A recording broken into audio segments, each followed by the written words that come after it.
Hello and welcome to the pre-show for the 11th annual New York Game Awards. My name is Sumit Sarkar from Polygon, and I've got an all-star panel with me, as always, to discuss the games of the year for 2021. First up is Christopher Bird from the Washington Post. And then Hello. we've got Jordan Miner from PC Mag. Hello, happy to be here. Carolyn Pettit from Kotaku. Hey, folks. And Sharia L. Smith from Laptop Mag. Hey, all. Everyone, thanks for joining me. I'm very excited to talk about the best games of 2021. To start, I want to list the nominees for our own Game of the Year award, just so everyone has them, and so we can go through them. We've got Chicory, A Colorful Tale, Dwarf Romantic, Metroid Dread, Resident Evil Village, Psychonauts 2, Life is Strange, True Colors, Halo Infinite, and Deathloop. So I'll start with you, Carolyn. I know that you have some strong feelings, as you told me earlier, about Life is Strange, True Colors.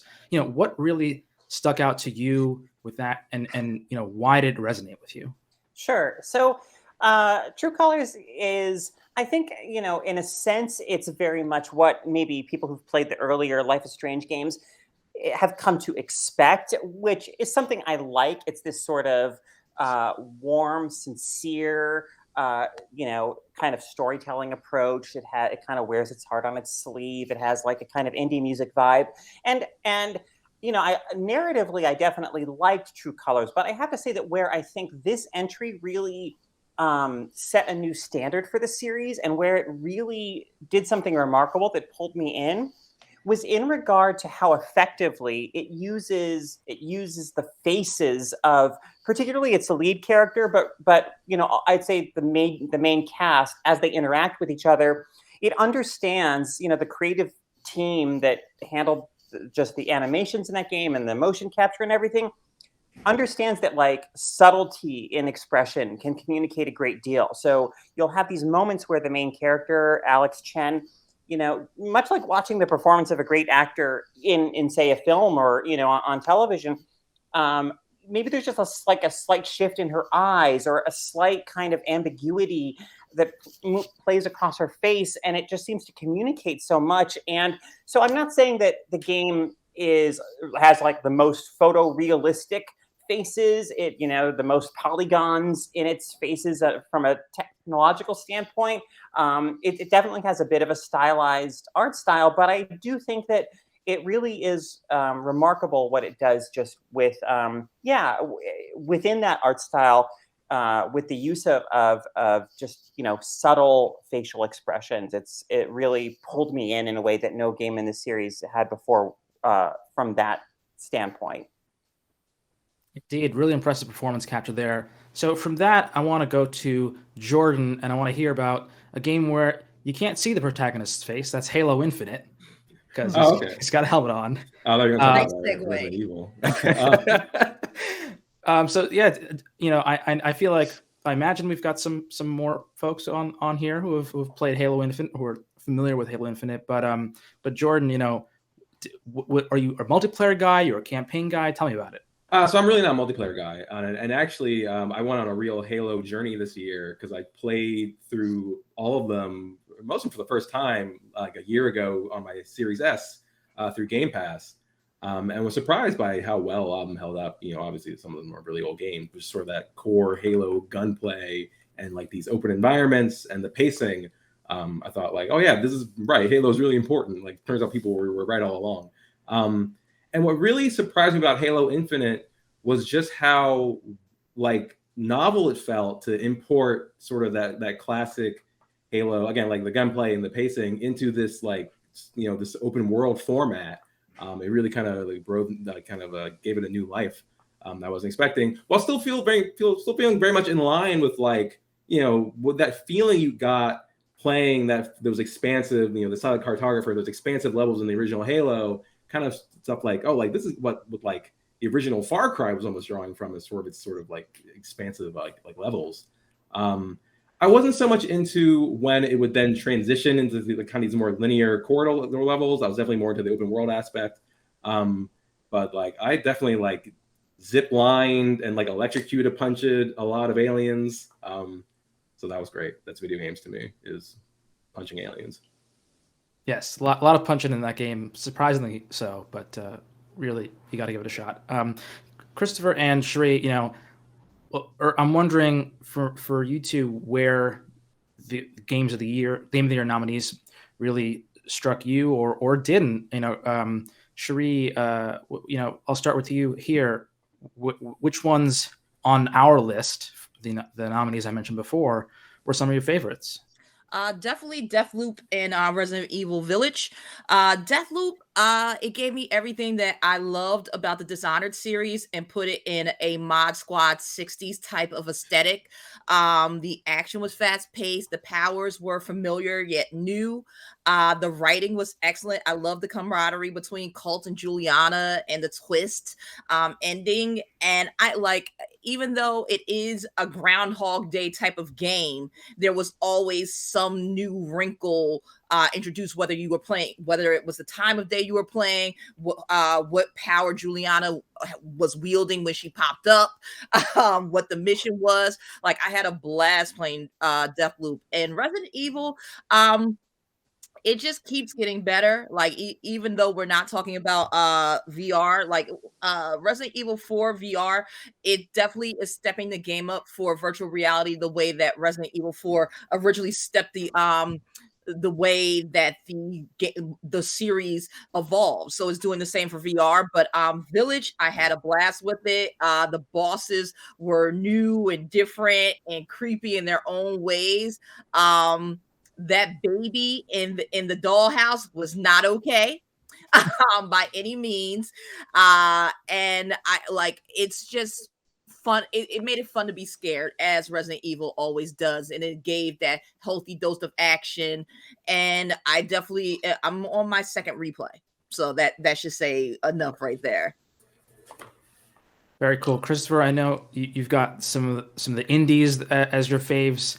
You were telling me, I didn't mention the indie nominees for us, but Sable is one of those games among them. Was that one of the ones that really stuck out to you from 2021? Absolutely. I thought that Sable was kind of a miracle, considering that it was made by such a small team of, I believe, first-time developers. I really loved how Sable was able to repurpose the Zelda the formula of exploration and adventure and puzzle solving. And to be able to do that in a package without combat, I was pretty blown away by it. It is a deeply atmospheric game with a just phenomenal soundtrack. The Japanese breakfast soundtrack is incredible. It was a game that I thought will open the doors for other types of exploration-focused games. Whereas before, we used to think of walking simulators and really like the limitations that format has. This seems to, I think, expand upon the idea of exploring a virtual world. And I also like the laissez-faire aspect that they have with regard to it, and the fact that you can take a puzzle, you can solve it, you don't have to solve it, but you still feel really immersed in the world. So I was quite satisfied playing that one. Very cool. Looking at some of our other Game of the Year nominees, where are my Metroid people at? That's one that came out in the fall in October, and I feel like definitely took a lot of people by surprise. Sheree, tell me about your experience with Metroid Dread. I mean, one thing's for sure, you will dread playing this game. Like, it's a blast, but nice. it gave me, like, I'm an 80s baby, and I remember being a kid and dying over and over and over again. And you will do that in Metroid Dread over and over and over and over. Damn those Emmys. I damn them to hell, particularly the blue one and the yellow one. But it gave you everything that you expect from a Metroid.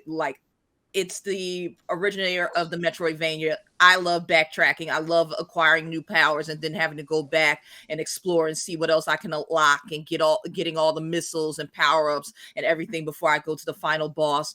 The story was just enough to keep you enthralled, and those Emmys, like like no one strategy worked on everyone. You had to stay on your toes. You never knew where they were coming, and one false step and it was game over. So I definitely loved Metroid Prime, and I recommend it to anyone that has a Switch. Jordan, you also wanted to? Yeah, I was also surprised because I wasn't a huge fan of Metroid Samus Returns, which is Mercury Steam's first attempt at a Metroid game. At that point, I was kind of done with the 3DS, which isn't really the game's fault. But also, I feel like they were too beholden to the structure of that Game Boy game, while also kind of not getting it in some other ways. But to see them now have their chance to do an original Metroid game with original concepts, like we mentioned the Emmys and stuff, and to be on the Switch, which it looks a lot better than any 2D Metroid game ever has. I was surprised by how much I liked it, actually. And the game mechanics are fantastic in that. Early on, you just the way in which that game keeps expanding upon the repertoire of Samus and what she can do, I absolutely loved. I love that. I always felt like that game has a great internal momentum to it. Sherry, you mentioned backtracking. One of the things that I really liked about it is the backtracking I found to be very legible. Like I never got lost, or very rarely did I ever have to wonder where to go. And I thought that was a triumph for them in terms of game design. Yeah. Very impressive stuff. And we've also got a couple of games among our nominees that spoke about mental health in some interesting ways, looking at Psychonauts 2 and Chicory: A Colorful Tale. Carolyn, you were telling me that Chicory was something that really enjoyed. Yeah, I appreciate, I think that games, Chicory, I would say, is part of this kind of maybe this renaissance, well, not even a renaissance, but this sudden kind of relatively recent surge of games that go for a more, what we might call like wholesome kind of vibe. And I think, and obviously that's something broadly speaking that I want to support and encourage, but I think it can be a tricky space to navigate because I do think that some games that try to operate in that space end up maybe feeling a little weightless or flimsy, like they don't have enough like weight or substance to them, or they can be overly saccharine. So what I really appreciate about Chicory is that it's definitely this colorful, upbeat, game that really empowers you as the player to kind of express yourself through color in this very kind of free-form way, while still having a structure that is kind of traditional in terms of a satisfying narrative progression and a quest to go on.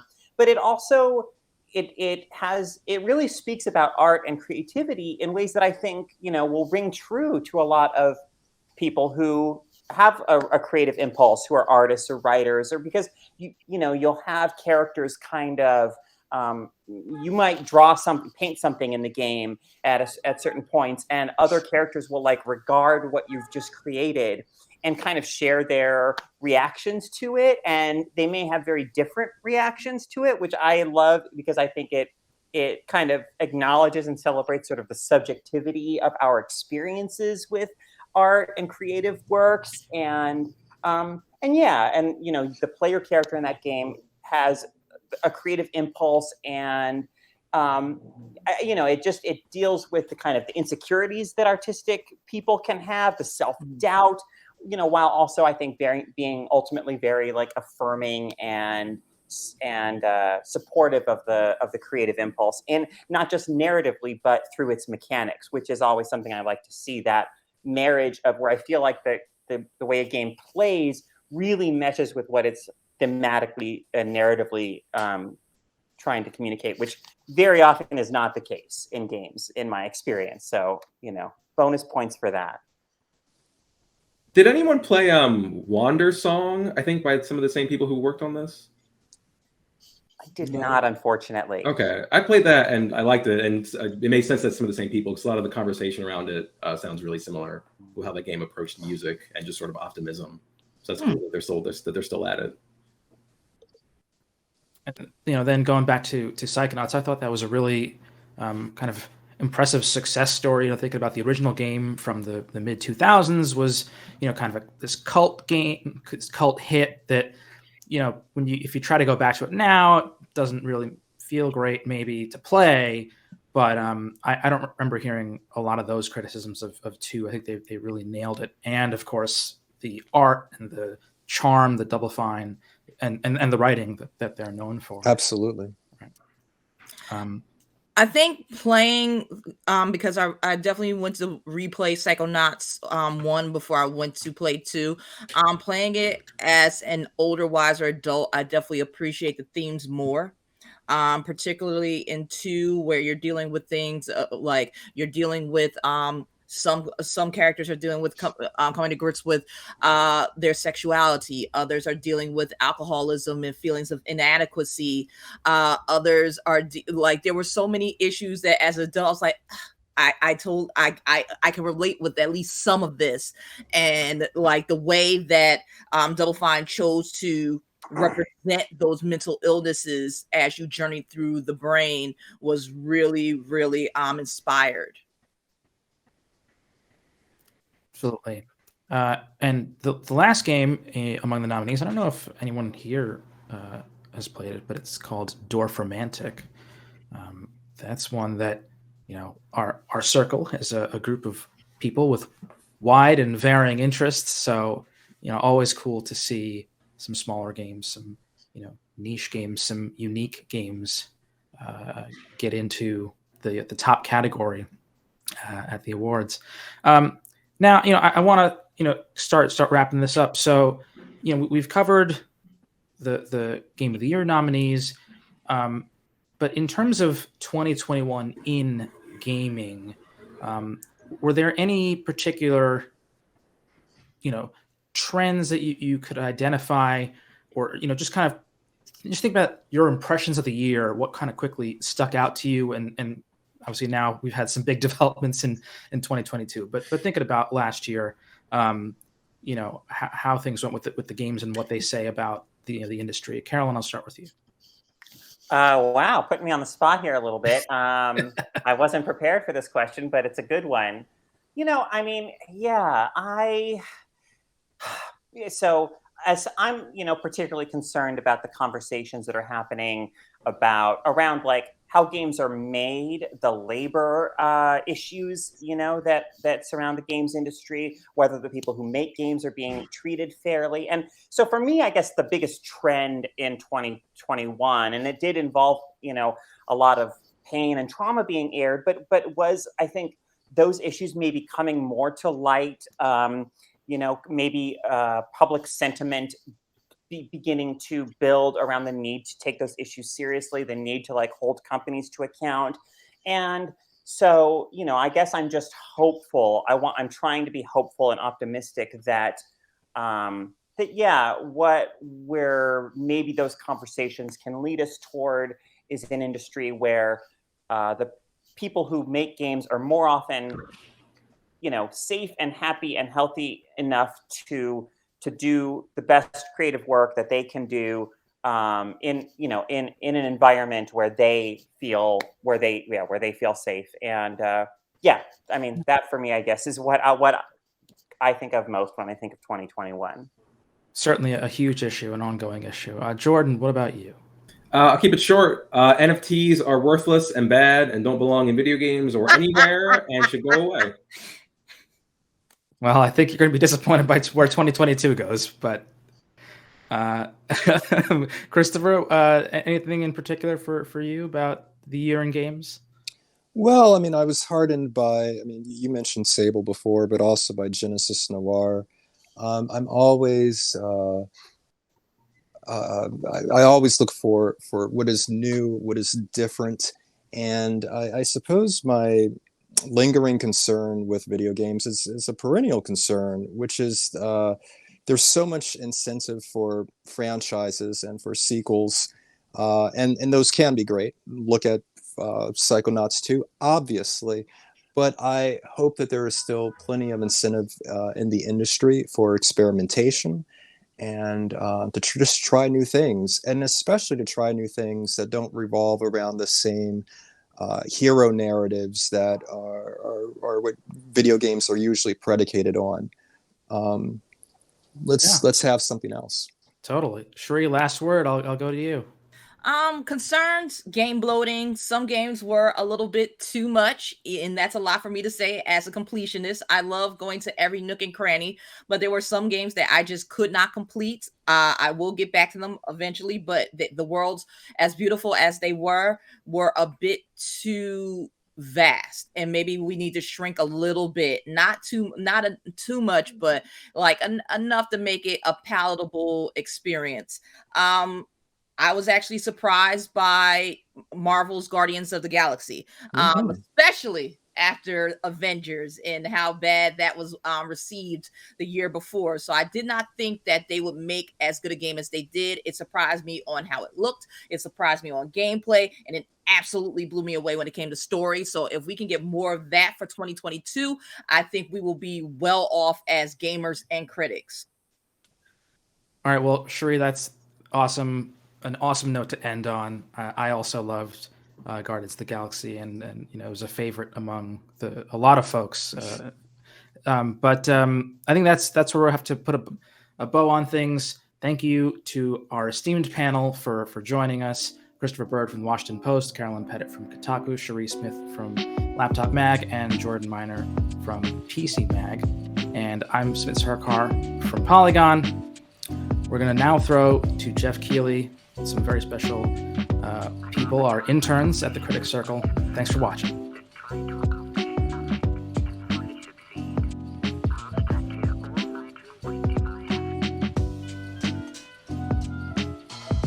Well, hi guys, it's great to see you. This is always fun for me. Every year it seems like to hear from you guys, the future of the gaming industry, and all the students that have been learning about games through the DreamYard program and the TAP school we're going to get into and everything. But first of all, Ronald, I want to talk to you because you got to be an intern. You are an intern at Rockstar Games. Is that right? Yeah, got to be. It was earlier last year in 2021, around the March month. It was really fun to get in touch with Rockstar Games, see how the inner workings go about. That's amazing. Yeah, because Rockstar put together this internship for a student, and you got to be the student. Dream for anyone, I think, to get to be a part of Rockstar or learn from that. And tell me, what was the experience like for you? What did you learn about? I'm sure you can't talk about the specific games, but what did you learn about the experience of what it's like to make a game and work in a video game company? It was definitely enlightening. When you see game companies out there, you see, all the things they do, all the stuff they put together for like newsletters and stuff. That's the main thing I had a firsthand look at is the newsletter for online modes like Red Dead Online and GT Online. I got to see the stuff that goes into that. And what Rockstar actually does is very interesting. They pay a lot of attention to what the fans are saying about the online modes and what's happening in them. And they try to make new events or try to formulate new ideas around what fans are talking about. They go to social media like Twitter and Facebook and all that stuff. They do deep dives and things like that, pulling just data on all the things that people talk about, all the races they like, all the cars they like to see, and things like that. It's very interesting, and it made me appreciate people that work in communications and things like that, because it helps you see a side of the company that you don't usually see, that the fact that most companies pay close attention to what their fans are actually saying, what they like, what they dislike, and things like that, so that they can, better help formulate things like with strictly online games like GTA or Red Dead Online. They can help make new events, put out new bounties in Red Dead, put out new items of clothing, new cars and all that stuff, new horses. And it's very, very nice, very warming to see the fact that, there is attention being paid to the fans of the online modes and things like that. That's awesome. So does this inspire you even more to want to get a job and stay in the gaming industry? Oh yes, definitely. It just off of the fact that, there are plenty of good things about the gaming, industry that you can highlight and that you can experience, especially things like, fan integration and all that stuff. And I want to see more of it. Awesome. Well, that's so cool and so great that Rockstar was able to put together that internship for you guys as part of this program. can turn to some of the other folks here. Steve, let me start with you because you play an interesting role in all this, and tell us a bit about you're one of the educators that is inspiring these guys to want to learn more about games and teaching them about it. Tell us a bit about your role and your school, TAP, and how that kind of fits into everything.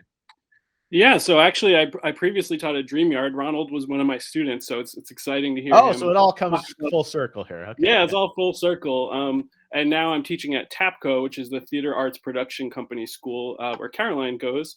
And at both of the schools, my role has been to be a facilitator for the New York Videogame Critics Circle scholarship program.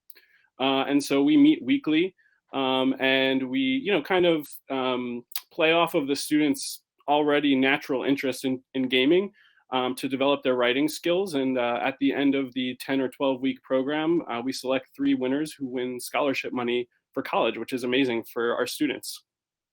That's so great. And I'm sure there's lots of interest in gaming. Caroline, let's talk a bit about you. You're at TAP learning about theater, production, storytelling. Have you always been interested in video games, or is this something new? Well, ever since a very young age, I was kind of exposed to the concept of gaming, but it was up until recently where the pandemic and everything, and people don't really have much to do.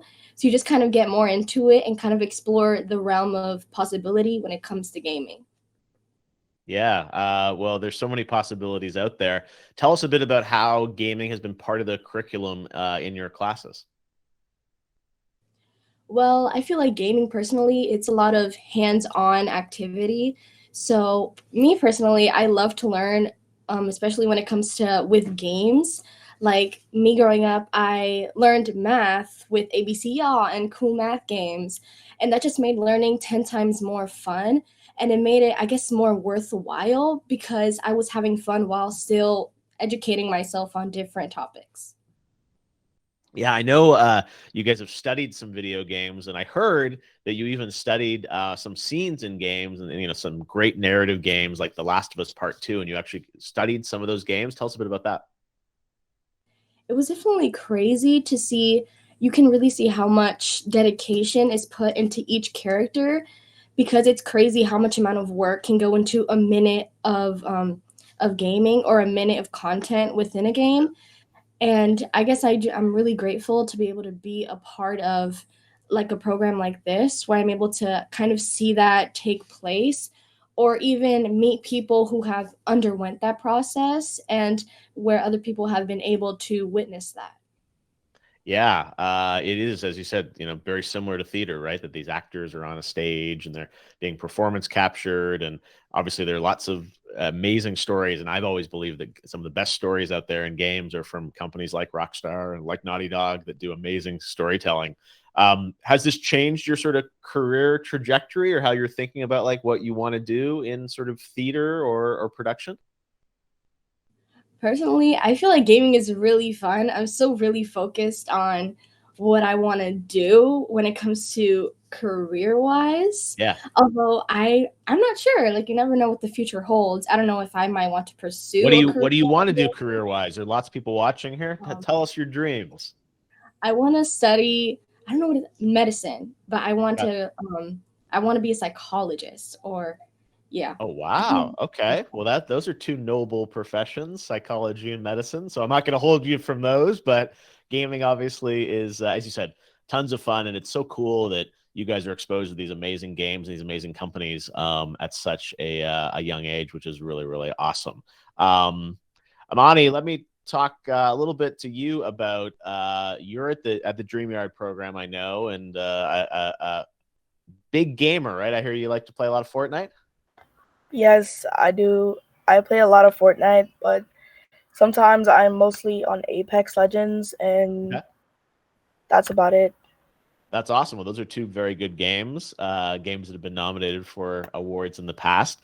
What is the Video Game Critics Circle and their program and scholarships and everything at DreamYard? Like, how has that enhanced your opportunity to kind of be exposed to games or people in gaming? Can you maybe tell us a bit about some of the things that you guys have done?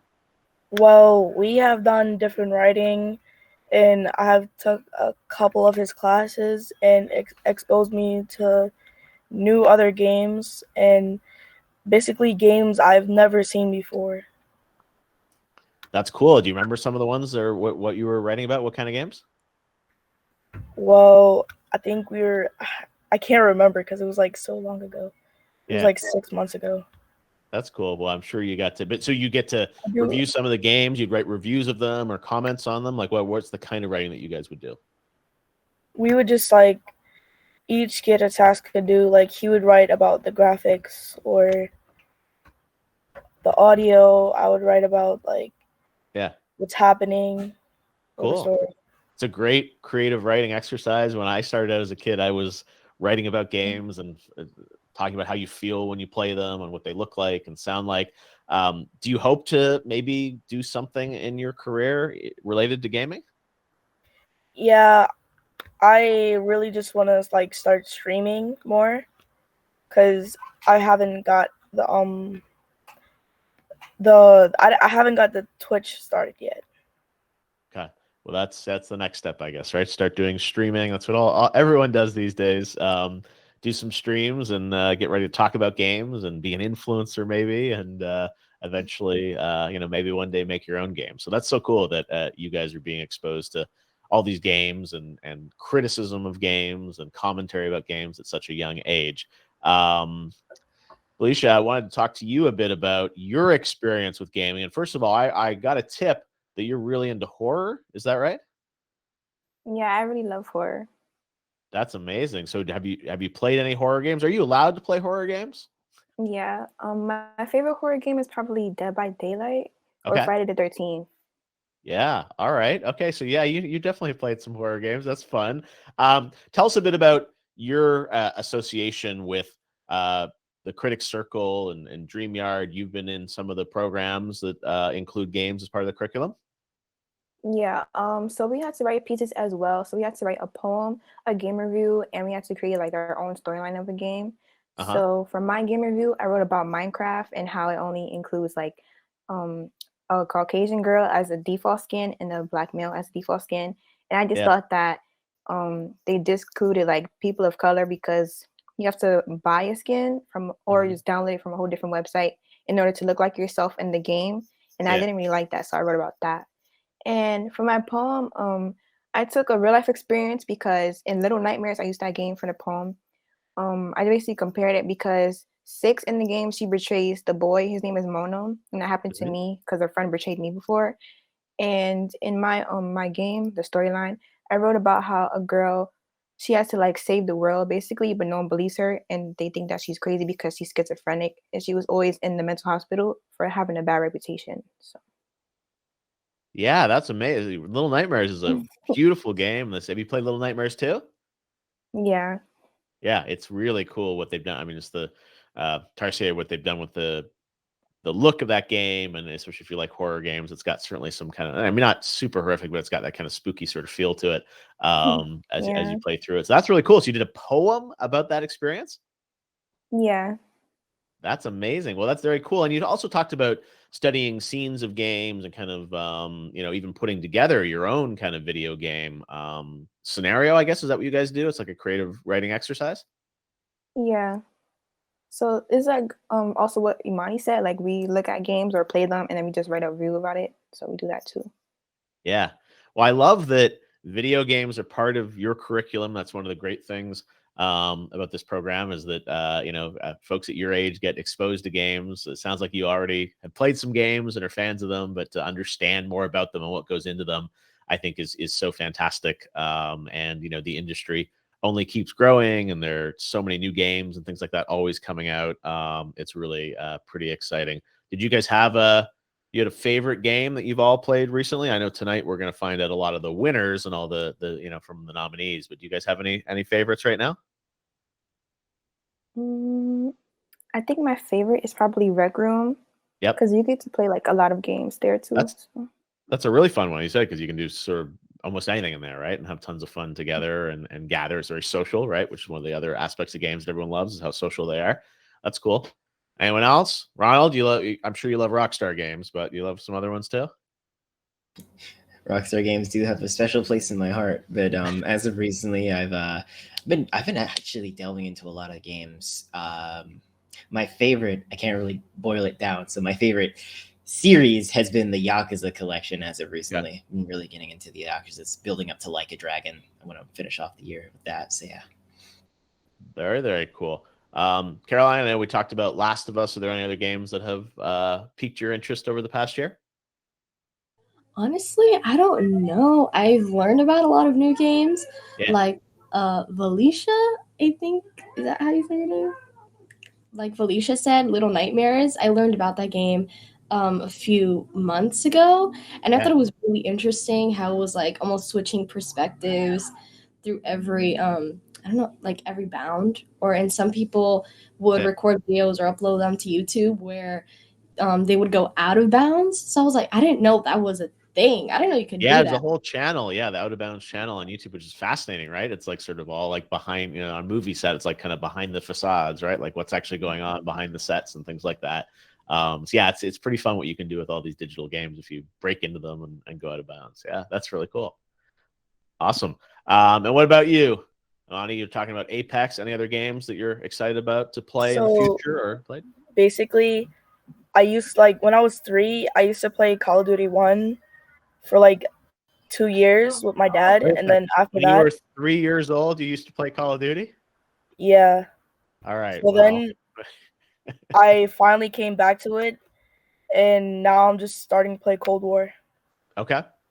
All right. Well, I'm not sure we should advise people if you have 3-year-old kids to play Call of Duty, but Amani, it looks like you turned out okay and you love video games, so it all worked out. But that's cool. Yeah, there's so many amazing games across the industry, such a diverse slate of games. You talk about, Rec Room to Call of Duty to, Little Nightmares. It's really awesome to see sort of indie games and social games and big budget games. That's what makes this industry so great, is there's so many different types of games.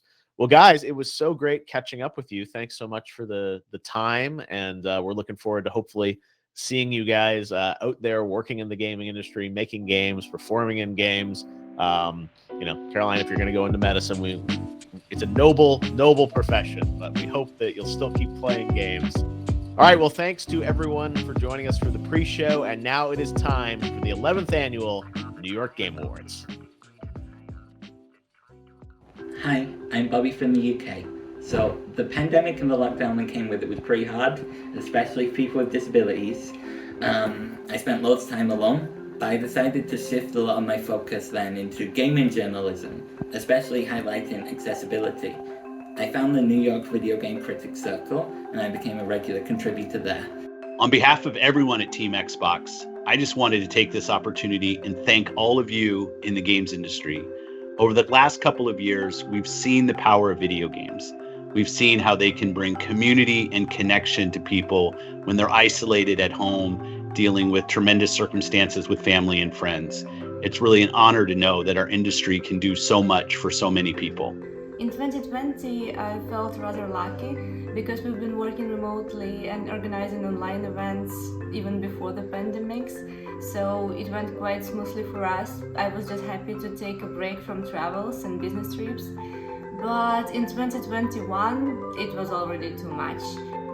Hey, this is Mike Wilson, co-founder of Devolver Digital, along with a bunch of other things that we'd probably all rather forget at this point. Congrats to all of you watching this video. We're all still alive, apparently, and still getting to work in video games. So that's quite an accomplishment on both counts. Hello, New York Videogames Critics Circle. My name is Jim Huntley. I'm a professor and the head of marketing for the #1 ranked USC Games program out of the University of Southern California.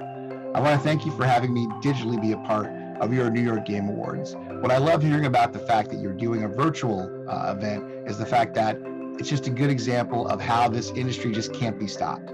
No matter what happens, whether it's a pandemic or other problems, we find a way to band together and still make the awesome and fun content and games that people around the world like to play. A year ago, I got a job as a game designer in LA, although I was living in New York at the time. I struggled a lot with the time difference.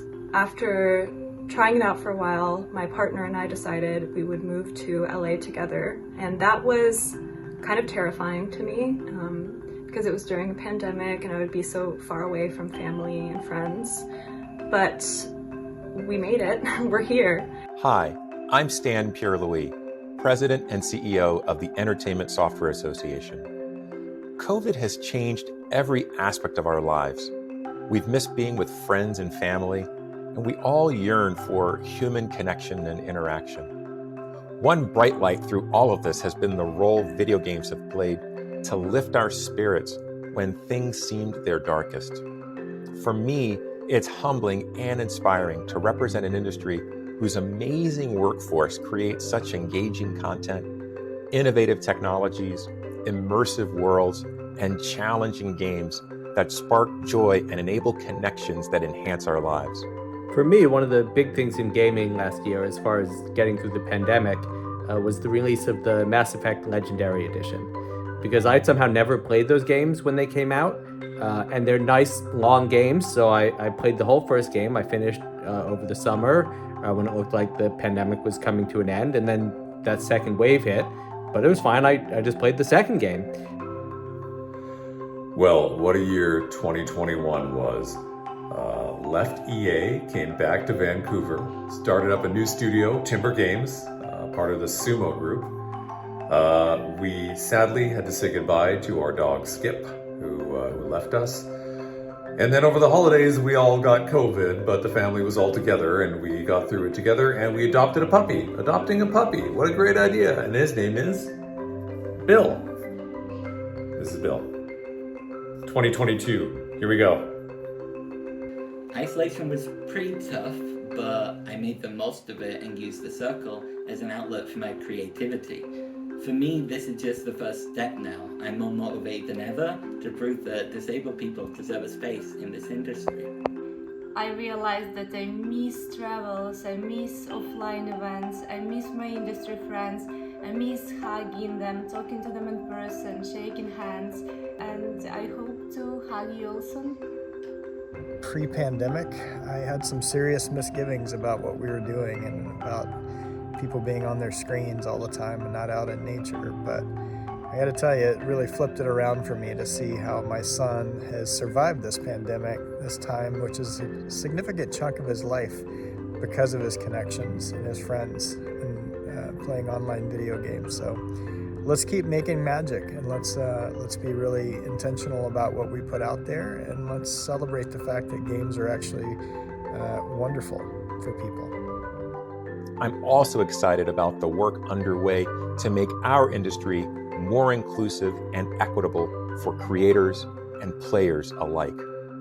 That's what makes the work of the New York Videogame Critics Circle so special. Day in and day out, you live those values by providing opportunities to communities that are often overlooked, but where talent abounds.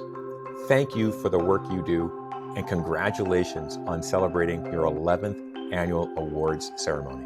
And right around the time I finished that, Omicron hit, but I have the third game, and I'm still playing that now, and I've got a couple weeks left, and by then I figured the pandemic will be over. And then I just saw that BioWare is making a new one, so that'll probably come in handy at some point too. Our students, for example, are literally, because of the pandemic, spread across 3 continents, around 6 different time zones, and they're all working collaboratively to make the awesome projects that we will be showcasing as part of our annual USC Games Expo on May 12, 2022. But this is about you. So I'm looking forward to seeing the awesome projects that you all be showing. And again, congratulations on having the awards, and our hearts are with you. We will get through this together as we always do. Thanks. And to the players out there who have stuck with us, have come to our art forum to find those connections, to play the games, to kind of make our community so great, thank you to you as well. It's really great that you can be a part of this journey that all of us are on. Whew, 2021. I'm not gonna lie, 2 years into the pandemic, this was a year of L's both big and small. And I admit, there were times where it seemed like giving up was the only option. But then I think about something Star-Lord said in the huddle. We're fighters. Run now and we betray everything we are. He's right. As a journalist, a gamer, and a human being, now's not the time to throw in the towel. Now's the time to do what we do best: live, thrive, and win. So as we kick off the 11th annual New York Game Awards, I say to 2022, give us your best shot.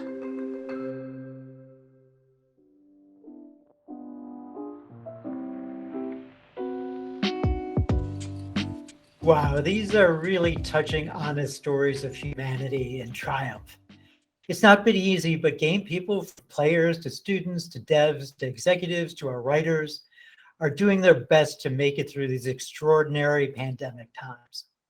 I'm Harold Goldberg, the founder and president of the New York Videogame Critics Circle. Welcome to the 11th New York Game Awards. And thank you, Jeff Keighley, for the great pre-show interviews. Folks, let me introduce my good friend and valued Critics Circle member, Reggie Fils-Aimé. Reggie was born in the historic Bronx and is, as you know, former president of Nintendo of America. He's co-hosting from his office in the wilds of Seattle. Thanks, Harold. You know, I'm always happy to help out, and I'm excited about tonight's big show. We have so many surprises in store for game fans. Reggie, you've been busy. In May, you'll have your first big nonfiction book debut. It's called Disrupting the Game: From the Bronx to the Top of Nintendo, and we're all looking forward to it. You know, Harold, so am I. You know, I've been working on it for over 18 months. It's a business memoir, and that means it tells my personal story as a first-generation American. I write about my family from Haiti and living in some pretty tough conditions there as a kid in the Bronx. I write about making the most of my capability and opportunity to attend Cornell University, have a great 40-year business career culminating with my time at Nintendo, and finding ways now to invest my time to help people and organizations grow. And throughout the book, I give detailed advice that you can apply to your own situation, whether you're a student or an accomplished business person thinking about what's next. The book is going to come out in May, and so be on the lookout as we unveil the cover and more information about the book very soon. And I'm proud to join the ranks of authors like yourself, Harold. You know, with all the writing and editing that I've done, now I know the hard work that writers go through. Well, congrats, Reggie. You're a bona fide author now. Here's to a best-selling book come May.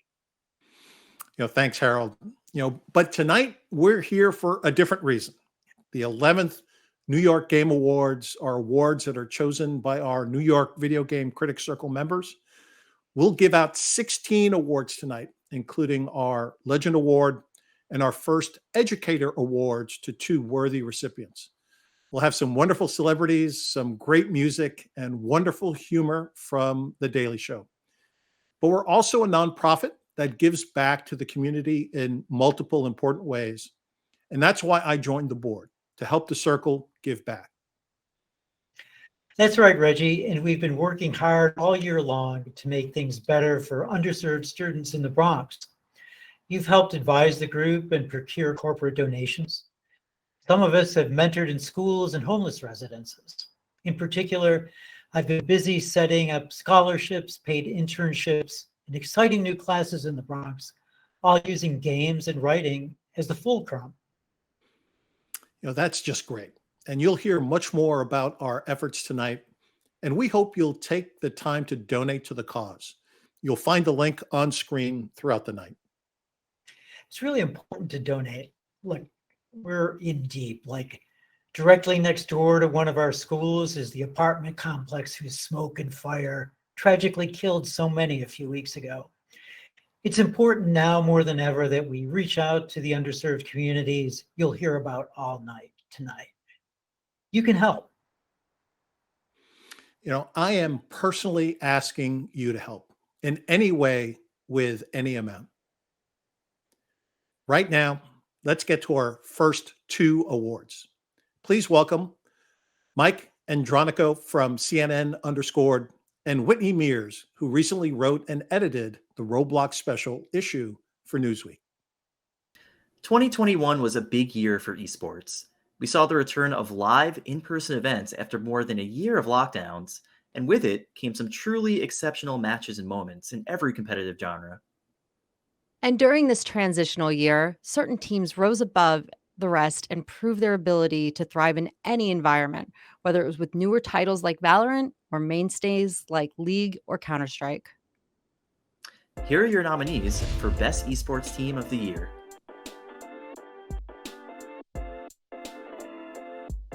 Nada Swinkere, aka Navi, Counter-Strike Global Offensive. Team Spirit, Dota 2. Edward Gaming, League of Legends. Atlanta FaZe Clan, Call of Duty League. And the winner is Navi for Counter-Strike Global Offensive. So we just wanted to congratulate Navi on their win. They unfortunately were not able to accept this award themselves, but they had a really incredible year.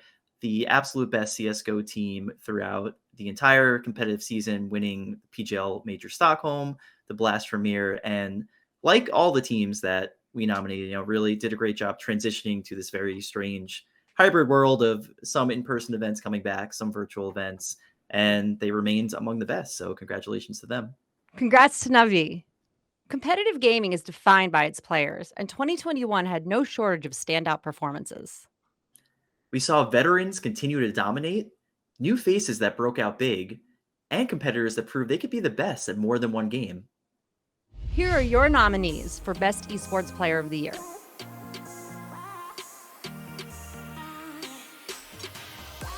Alexander Simple Kostelyev, Counter-Strike Global Offensive for Navi.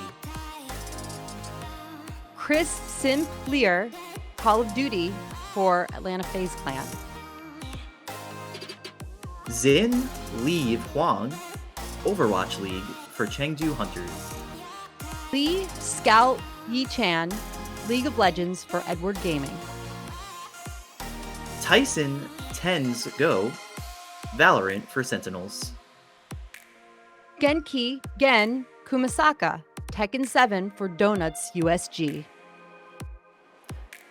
And the winner is Genki Gen Kumasaka, Tekken 7 for Donuts USG. 鉄拳プロプレイヤーのゲンです。このような素晴らしい賞をいただき、とても光栄です。ニューヨークゲームアワードに関わるすべての人に感謝します。そして並びにスポンサー様や、いつもサポートしてくれているドーナツ USG、そしていつも応援してくれている皆様、本当にありがとうございます。昨年はですね、国内大会でも結構優勝することができまして、招待制の海外大会も優勝することができました。まあ、本当に自分の中でもいい結果を収めれた年だったというふうに思っております。来年もこのままの調子で頑張っていきたいと思います。改めて本当にありがとうございました。Congratulations to our first two winners of the night. We're off to a great start. Folks, there was a time when mobile games were nothing more than black dots on a small green screen. And now they can be almost as graphically detailed and rich in gameplay as a console game. And our students love mobile offerings. Reggie, our most senior interns have stayed with us for years now, from high school into college. Ronald Gordon has been the first paid intern in our Rockstar Games partnership. And Isaac Espinoza is a passionate assistant mentor and reviewer. They're here with our youngest contributor ever, Imani Brown. All have been given opportunities such as scholarships, mentoring, and free game consoles. Here they are with the A-Train Award for Best Mobile Game. When it comes to gaming, it's very important to understand that a lot of people don't have the ability to invest. Dual monitor PC setups or every new console that arrives on the shelves or stores. And it's because of this fact that mobile gaming had become such a convenience for most, a pocket-sized cavalcade of games that you could take anywhere you wanted. The following nominees for Best Mobile Game have earned their nominations for going beyond a mere convenience, creating an amazing experience for gamers in the year of 2021. These nominees are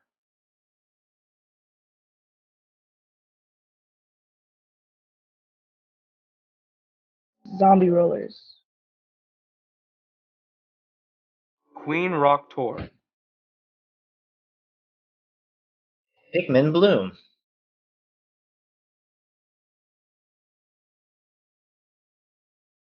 Crash on the Run, Marvel Future Revolution, Nier Reincarnation, Fantasian.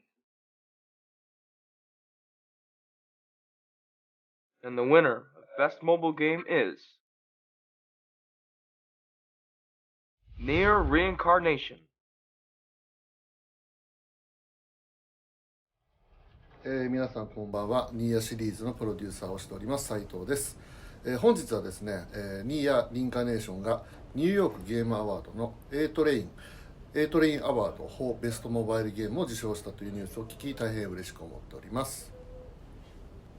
はい、ニーヤリンカネーションはですね、2021年の7月にグローバル版の配信を開始しておりまして、現在ハーフアニバーサリーを迎えております。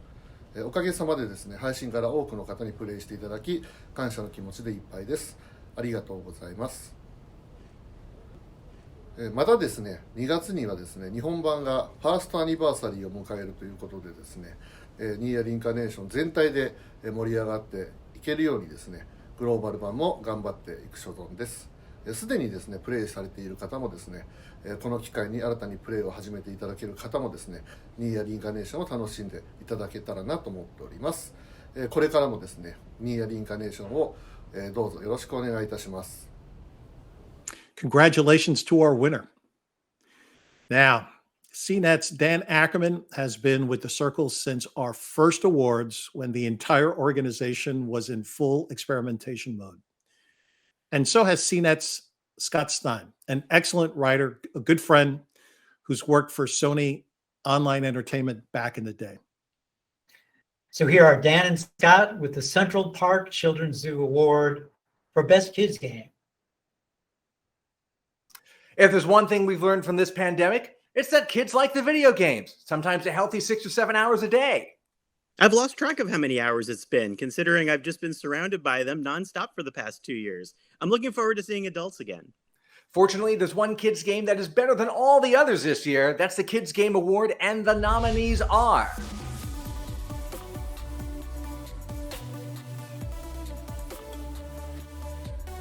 Ratchet & Clank, Rift Apart. Miitopia, Death's Door.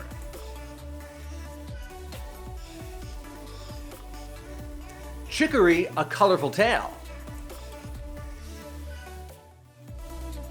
Kena, Bridge of Spirits. Super Mario 3D World, Bowser's Fury. And the winner is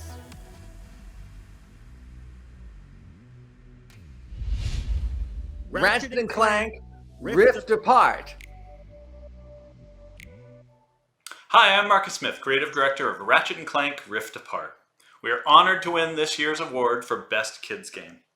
We enjoyed making this game, and we love that it can be enjoyed by anyone, no matter their age. On behalf of the entire Rift Apart team and everyone at Insomniac Games, thank you for voting for, and more importantly for playing, Ratchet & Clank Rift Apart. Congratulations. You know, I love that game. Next up, we have the Freedom Tower Award for Best Remake. Now, I've personally found a lot of excitement in playing remastered games like Resident Evil 2 and Legend of Zelda Link's Awakening. The best remakes feel like new games altogether. Exactly, Reggie. Playing them on the new systems opens up a new world. It's full of the best of the past and the present. Now, presenting the Freedom Tower Award are two wonderful writers.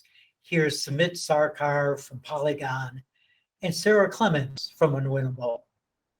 Remakes are a solidly booming business in the video game industry. Who doesn't want to recapture the thrills of their youth in the glorious high definition of today's modern tech? In a lot of ways, 2021 felt like its own kind of remake. So it's fitting that some of the best games of the year were, too. From post-apocalyptic zombies to charming monsters to classic platforming to diplomatic or renegade dialogue trees, this year's remakes offer plenty of opportunity to relive our favorite gaming memories while making some new ones along the way. Our 6 nominees are tried and tested fun. They offer both a familiar comfort and a new, optimized way to experience their classic stories. A perfect entry point for newbies and an opportunity for old-timers to indulge in a little hard-won nostalgia. The nominees for the Freedom Tower Award for Best Remake are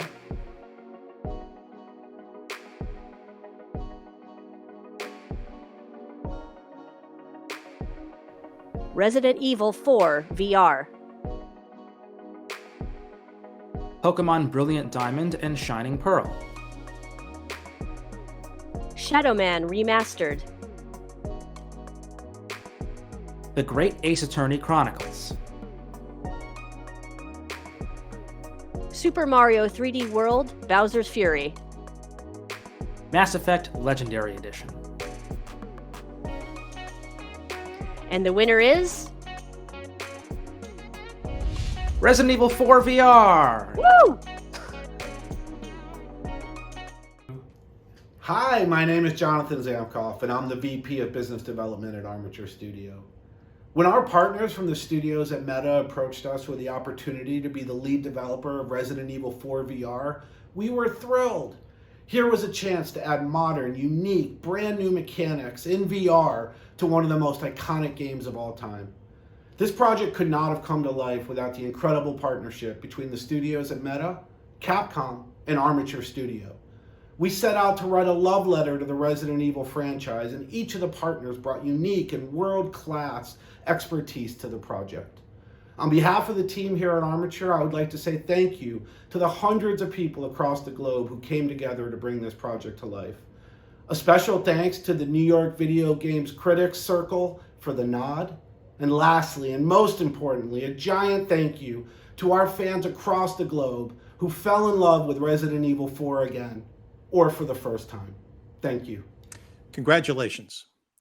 Next up is the Statue of Liberty Award for Best World, an award inspired by the beauty of exploration, of new experiences, and thrilling art in games. And to present the award, here are 2 of the best actors in video games today. Here are Maggie Robertson, and you know her as Lady Dimitrescu from Resident Evil Village, and Nicole Tompkins, who plays 2 of Lady D's daughters, Daniela and Elena.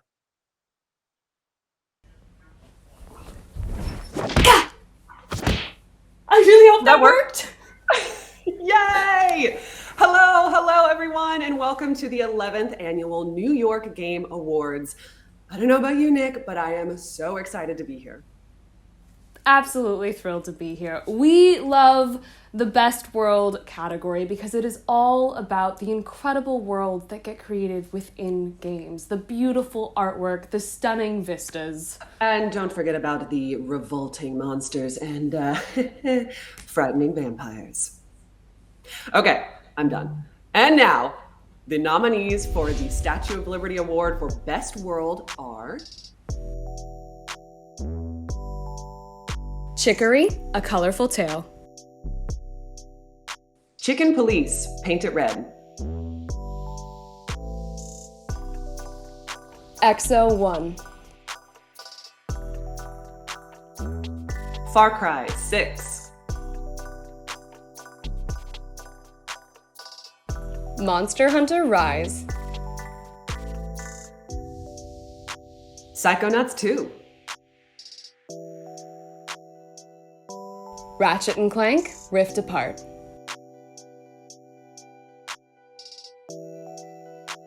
Resident Evil Village.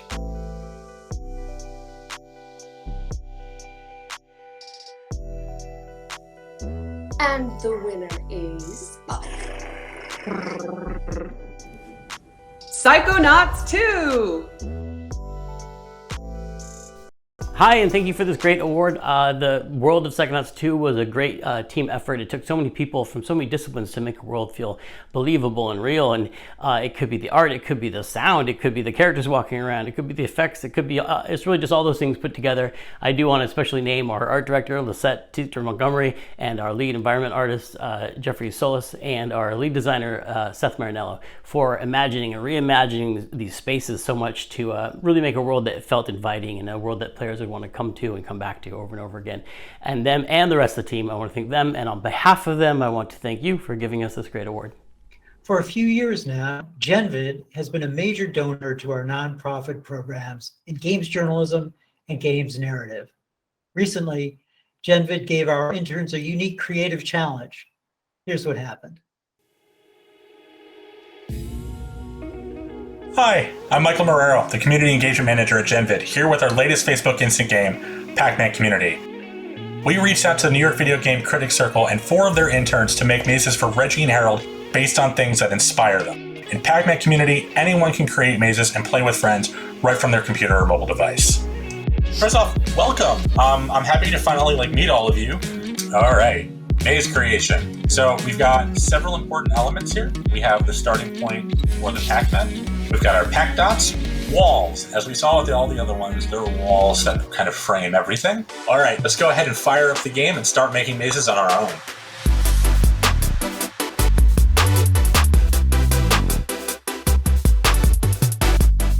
See, I've messed around a little bit. Yeah, are doing pretty well. Close. I'm super happy with how it turned out. I'm digging it. There's a couple things I changed. The AI behaviors of the ghost is a major consideration in your design process. I think that's going to be fun. I can't wait to get to the end and then make it through and say, you know what, I beat this maze that I made myself. I think that's going to be so much fun. All right, well, that about does it. Thank you, everyone, for participating in making mazes. Right, thank you so much. You're very welcome. Thank you. Thank you. This is never done anything like this before. I had so much fun.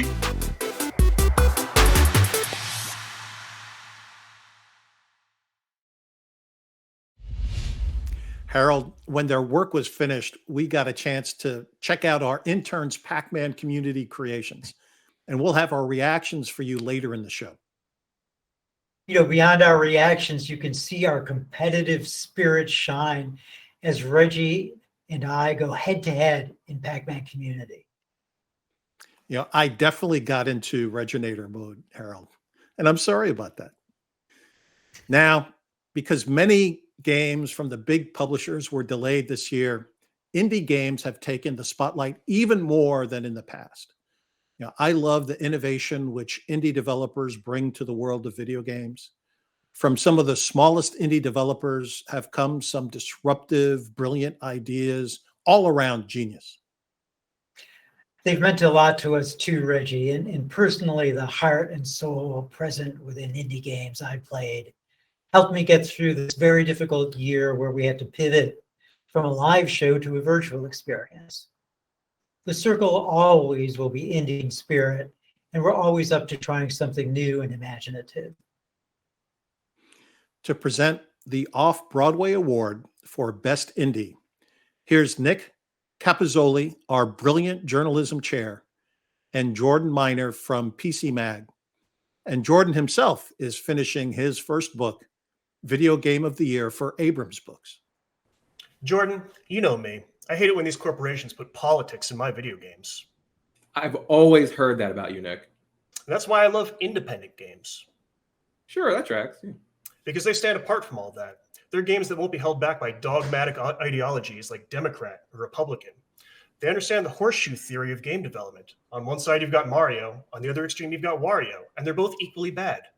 AAA games wish that they could be this brave. Yeah. Independent games stand in the center, a sensible, pragmatic third way for the future of video games.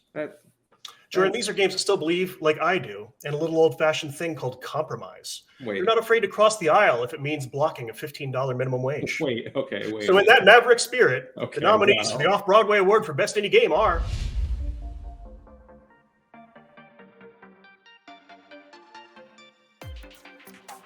Death's Door,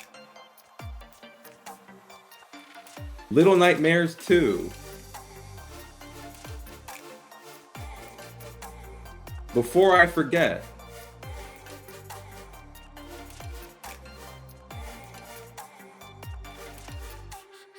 Ender Lilies, quietest of the nights.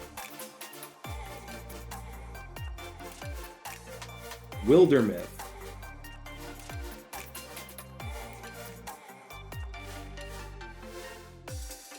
Sable.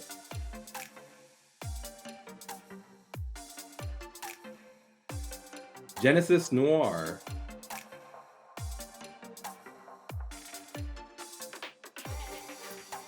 Chicory, A Colorful Tale. And the winner is Sable. Hi everyone, Greg and Dan from Shedworks here. Thanks so much for the award, and we want to thank the team that helped us make the game and Raw Fury, our publisher, for all of their support throughout development. It means so much to hear how much everyone's been enjoying Sable, and thank you so much for all your support. Congrats. If it weren't for great writing and dialogue, many of us writers would be out of the world of games by now. But the narrative just gets better and better. This year, we had everything from thoughtful social justice expansiveness in Life is Strange True Colors to the empathy surrounding mental health in Psychonauts 2. Here to present the Herman Melville Award for Best Writing in a Game are Patrick Lucas Austin from Time and Cherie Smith from Laptop Magazine. Whether gathered around a campfire or a raucous table at your favorite bar, telling stories has been part of humanity's shared history for generations. That legacy continues in games, where a story can be the difference between an underwhelming experience or an epic, engaging adventure that keeps you coming back for more. Stories touch our hearts, and through the power of video games, we can even be part of these fantastic tales we otherwise couldn't have dreamed of. And with that, here are your nominees for Best Writing.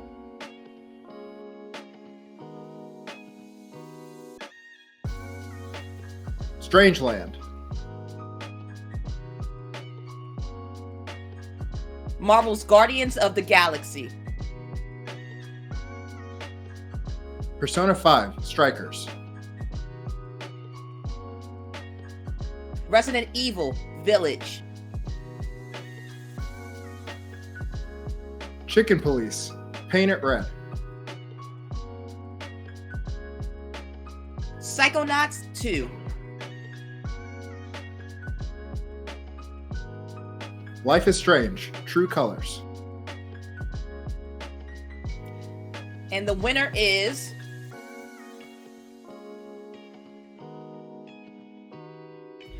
Life is Strange True Colors.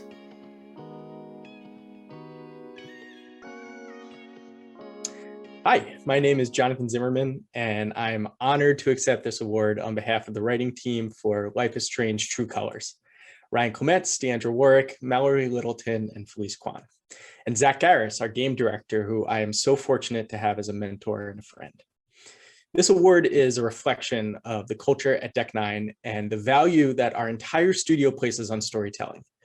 Being narrative director at Deck 9 is the greatest job in the world, and that's because of the brilliant artists, devs, and administrators we get to work with. I also want to thank everyone at Square Enix for supporting us and championing us. And personally, I want to thank all of the families during the pandemic for putting up with us, tolerating our weirdness and obsessiveness, supporting us, and allowing us to get to finish this game. Most of all, I want to thank the fans, the Life is Strange community, who embraced us with Before the Storm and continue to motivate us to push boundaries and to tell better and bolder stories. This is the most inclusive and vibrant community in all of gaming, and it's such a thrill to be a part of it with you. Thank you, New York Game Awards. When I joined the New York Videogame Critics Circle board, I didn't know how fast the group would grow and expand creatively to help others.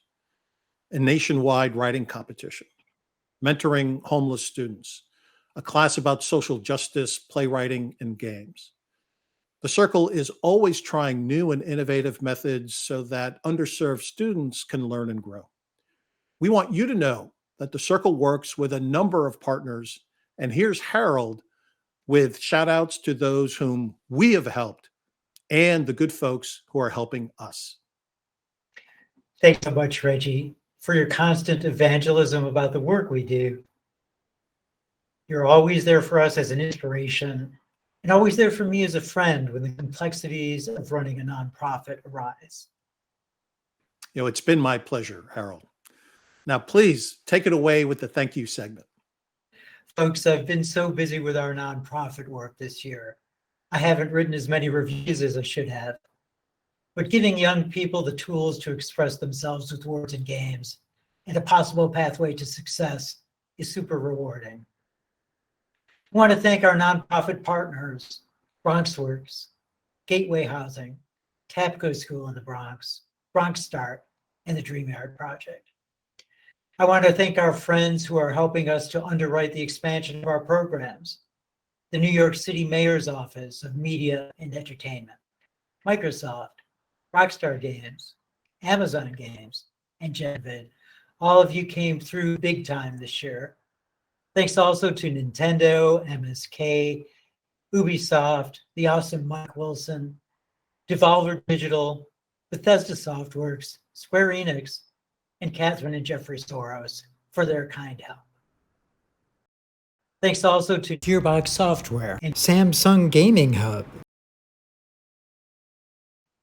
Right now, only 2% of Black Americans are employed in the games industry. Think about that, 2%. It's changing, but it has to change far more quickly. Using the power of video games to help young people of color develop communication capabilities to get employment, that's always a worthy cause. And then there's the Circle. The brilliant Professor Helen Pfeffer has helped inspire students and carefully comment on their stories from day one. John Azzalona, Victor Calagianis, and George Jimenez work extra hours as our intrepid creative and tech team. Cherie Smith speaks to students, offers sage advice, and helps me mentor every time I ask her to.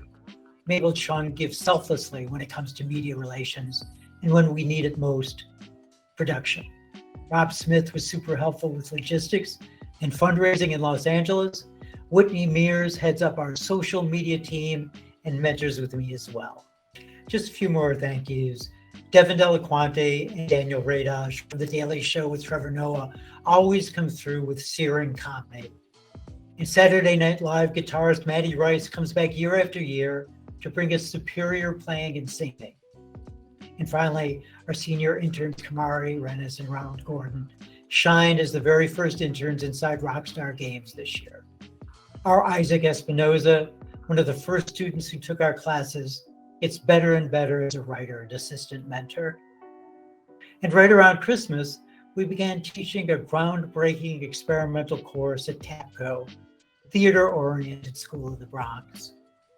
Steve Spera, the art educator there, has rounded up a smart group of students to write one-act plays based on games and the issues surrounding games. These plays will result in 3 scholarships for the best writers. So thanks to everyone, and there's much more to come. And thank you, Harold, for the work you do as you spearhead these partnerships and projects. It is a huge role to spearhead the mentoring activity, to engage with the various locations where we do our good work, to partner with the outside organizations and corporations that help fund our work. You are tireless in your support of the community and your leadership of the New York Videogame Critics Circle. From all of us, thank you, Harold. And folks, this year, the New York City Mayor's Office took notice of our nonprofit work, and in tandem with Lehman College, they suggested shooting a video at BronxWorks, a network of homeless residences at which we mentor. You may have seen a short version of the next video on New York One or even in a New York City taxi. It came out so well, we want to show the full version to you right now. To introduce the video, we're happy to welcome Commissioner Ann Del Castillo from the New York City Mayor's Office of Media and Entertainment. Hello, and thank you, Harold. It is wonderful to be here with you and Reggie and the entire team at the New York Videogame Critics Circle to celebrate the New York Game Awards. On behalf of the City of New York, we wish to congratulate all of the nominees at this year's awards. The Mayor's Office of Media and Entertainment works to strengthen and support New York City's creative economy: film, television, theater, music, advertising, publishing, digital media, and nightlife. Together, these sectors represent $150 billion in economic activity for New York and close to 500,000 jobs for New Yorkers. The digital games industry is a big part of our creative economy. As someone who grew up on Pac-Man and spent many a Sunday afternoon at Chinatown Fair while my mom was grocery shopping when I was a kid, I can personally attest to New York City's long-standing history with the games industry. But for a more accurate assessment, last year we released the first ever economic impact report on the New York games industry, which showed that the industry supports nearly 8,000 jobs for New Yorkers, $762 million in wages, and $2 billion in economic output. And the industry is still just emerging. The number of jobs in the industry here has tripled since 2008. And so the Mayor's Office of Media and Entertainment is working to promote this industry. Through support for events like this, the New York Game Awards, we are also extending the Made in New York trademark to video games created and developed right here in New York City. And in the spring, we'll be launching the Made in New York Marketing Credit Program for digital games, which will offer free marketing and promotion for digital games made right here. We are also proud to support the expansion of the New York Video Game Critics Circle internship program to support next generation talent by connecting them to industry professionals and hands-on experience in reviewing, writing about, and marketing video games. We appreciate the efforts of the New York Video Game Critics Circle, whose work provides scholarships, social justice journalism classes, and paid internships to underserved and homeless high school students, which helps bring diversification in this industry. We were delighted to feature the Critics Circle in a series that we produced in partnership with Lehman College called Shift NYC, and we're happy to share that video with you tonight.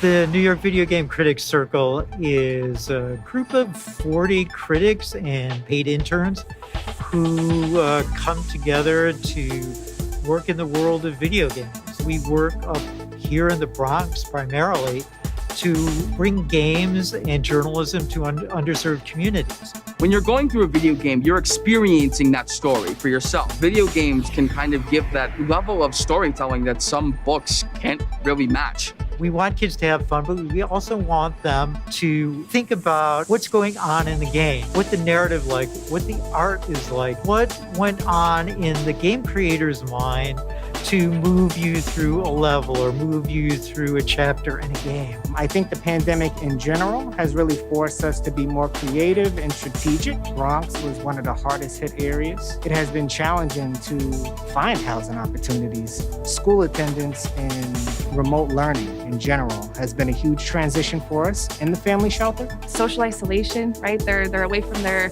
school community as well, their own peers, their own family members potentially. All the typical traumas and circumstances that our families were typically experiencing were exacerbated during this pandemic. This has been wonderful for families to just keep them engaged. Since the pandemic began, we've had about 10 interns who write reviews for us, help us with social media. We also put on every year the New York Game Awards, and that is about 500,000 people watching us online. There are so many jobs in the gaming industry these days: writing, drawing, musical, directory jobs. Games are not a waste of time because they are investments into people's future. We're like a family here. That is like my great honor to have a group of kids that feel comfortable and welcome at the New York Video Game Critics Circle.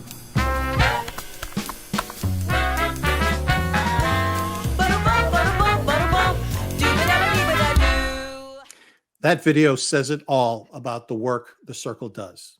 Thank you, Commissioner del Castillo. Now, here's our most beloved ongoing segment. It's wonderfully imagined by our former host and Emmy award-winning writer, Devin Delaquanti, from The Daily Show with Trevor Noah. Here's Devin's in memoriam video.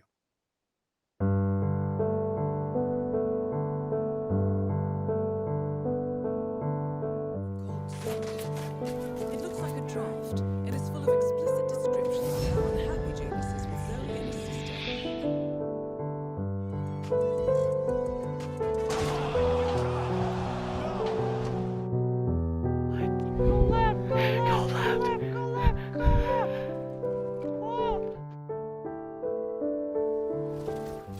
So, you think that this is a gold bolt or something? No, we just fall right through it.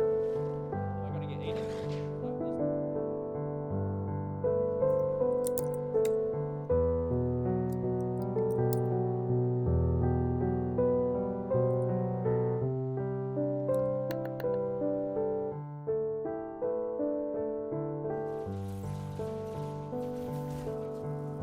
What the?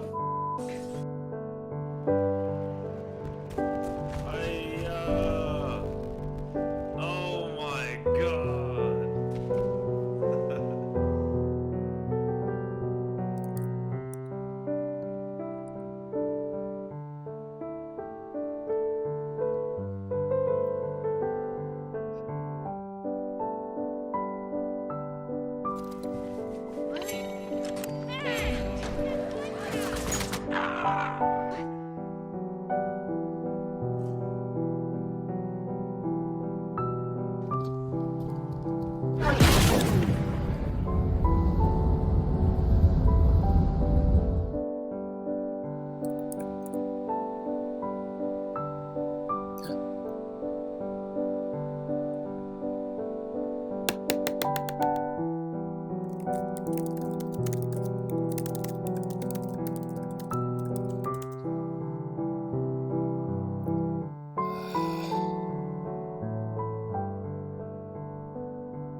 That segment never gets old.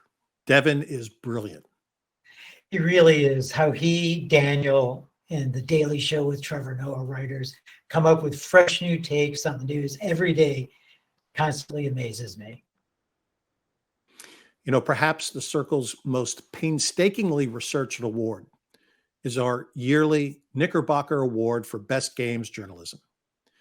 Nick Capizzoli, our journalism chair, scours websites and blogs for important stories year-round, and he compiles a long list of reporting, investigations, and criticism. Then the journalism committee meets at a dive bar on Christopher Street in Greenwich Village. Over drinks, they heatedly argue about or advocate for, and then painfully reject, worthy stories. Ultimately, they come up with a potent list, which all of our members vote upon. Now, here's someone you all know from his long history in games journalism. Here's Stephen Totillo from Axios to present the nominees. Great games journalism is simply great journalism. It exists primarily to tell the truth, whether that's a truth we want to know or not, whether that truth excites us, intrigues us, or makes us uncomfortable, perhaps even all three. That great journalism is seldom the byproduct of one person. For investigative reporting, it depends on sources who put their trust in the reporters to whom they tell their stories. For reporting and for criticism, readers drive expectations and peers drive inspiration. Editors also help shape stories and eliminate M-dashes. The New York Game Awards use this award to honor great reporting and great criticism, work that illuminates truths around us and the truths in what we play. The nominees for Best Games Journalism are Rebecca Valentine, for her work investigating workplace misconduct at video game studios, and for elevating marginalized voices in her coverage of a game about the war in Iraq. People Make Games, for their video investigations into the outsourcing of bad labor practices and Roblox's treatment of young game developers. Megan Faropenush, for shining a light on the impact of layoffs on immigrant game developers. And a personal note here, Megan is a coworker of mine. I think her work is excellent, but I recuse myself from the selection process. Zoyander Street for their insightful critique of video games, including an exploration of clothing and queerness in The Witcher 3.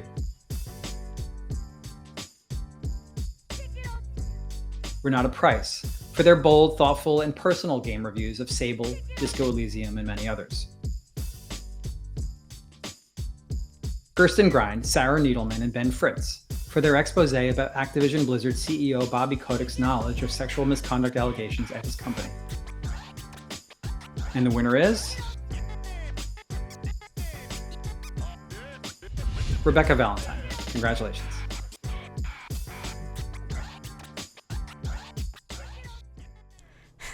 Thank you so much to the New York Videogame Critics Circle for this honor. This was such an amazing group of writers to be celebrated with. Thank you to all my colleagues at gamesindustry.biz and IGN for being just incredible, supportive teams, and especially my editors who have spent time and energy and thought to make my writing and investigative work better. Brennan Sinclair, Matthew Handerhan, James Batchelor, Joe Scrubbles, Kat Bailey, Tina Amini, and Matt Kim. You're all wonderful. I'm truly grateful to everyone who spoke to me in any capacity at all for something I wrote this last year, for taking the time and energy and often risk to tell me about their experiences making games. And I'm grateful also for the support and recognition and space I've been given by this industry and the people who read about it to keep doing reporting like this. I hope to be able to continue telling stories of how the games we all love so much get made for a long time to come. Thank you. Congratulations, Rebecca. What a thrilling year it was for journalism. And that includes the best game journalists who continue to report and write clearly, without prejudice, about the video game industry. Reggie, now it's time for a brand new award. It's the Elizabeth Jennings Graham Award for Best Educator. Ms. Jennings Graham was a groundbreaking African-American civil rights advocate and school teacher in New York City back in the 1850s. The first award goes to Professor Helen Pfeffer, our senior editor. Helen mentors our interns on a weekly basis. She has done so since our mentoring programs began. 8 years ago, Helen and I went to the Dreamyard Prep School to begin the Circle's journey of outreach to help students with their college essays. Now, she brilliantly edits students' work and has really helped Isaac, Kamari, and Ronald become very, very good writers. She works with our other interns as well. Helen teaches writing, social media, and journalism full-time at Brooklyn College and is an adjunct professor at Manhattan and Marymount Manhattan colleges. She's also my partner and advises me on so many things Circle-related that it would take too much time to mention them all here.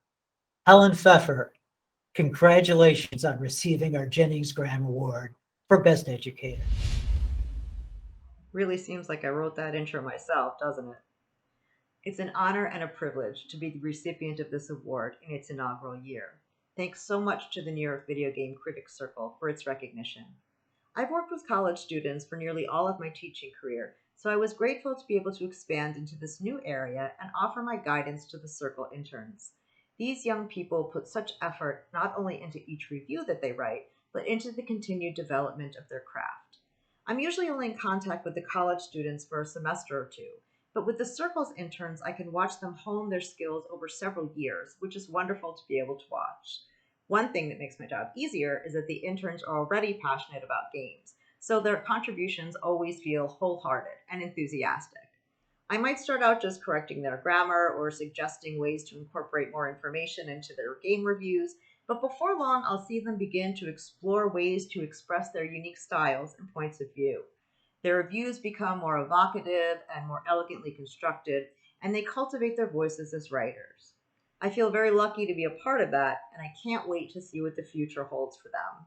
So once again, I'm very proud to accept this award, and thanks for giving me the opportunity to be part of the Circle. Professor Pfeffer, thank you so much for your service. Congratulations. Now, for our second Jennings Graham Award for Best Educator this year. Folks, Rudy Blanco has been instrumental in refining our program at the Bronx's Dreamyard Project. In fact, the Dreamyard Prep School is where our program first began. And the school is just a couple of miles from where I lived in the Bronx. It's also where I mentored even before I was officially part of the circle. Rudy is a force of nature, beloved by students, educators, and writers alike. Just as he's learned about journalism from Harold, Harold has learned about educating students from him. Inspired by our work together, Rudy convinced the DreamYard Project to create Bronx Start, the first physical space for arts education and games in the Bronx. It's a place of excitement, knowledge, and solace for underserved kids. I know because I've spoken to students there as well. Rudy, congratulations on receiving our second Jennings Graham Award for Best Educator. Good evening, familia. My name is Rudy, and I am so pumped and so honored to be here today accepting the Educator Award at the New York Game Awards of 2022. I want to start off by thanking the New York Videogame Critics Circle for their unending support in helping us create the first ever journalism and gaming program at the DreamYard Project in the Bronx, and to date awarding tens of thousands of scholarship dollars for young people in our communities to write things like game narratives, poetry, and even design levels around the BIPOC experience. I want to thank Harold Goldberg and Cherie Smith, two members of the Critics Circle who, for the last 7 years, I've worked so closely with, and every single conversation I have with each of you just keeps widening my understanding of this industry and exactly how much room there is for all of us and how big the industry is, especially for people who are being left out of the stories. And finally, I want to end by giving a huge shout out and a thank you to the former students and alumni, Kimari Rennis, Ronald Gordon, and Isaac Espinoza, who to date are currently interns at the Critics Circle. And I don't think that without them, I would have ever stopped to explore careers in gaming beyond the development track. I am so grateful that we've all had a chance to work together, and together we are training the future voices of gamers and creatives who will hold this industry accountable. Thank you so very much for this honor, and I am looking forward to continuing this work for the many, many more years to come. Cheers, everyone. Here's to more innovation, Rudy. Reggie, during the summer, we were in a small town called Phoenicia in the Catskill Mountains.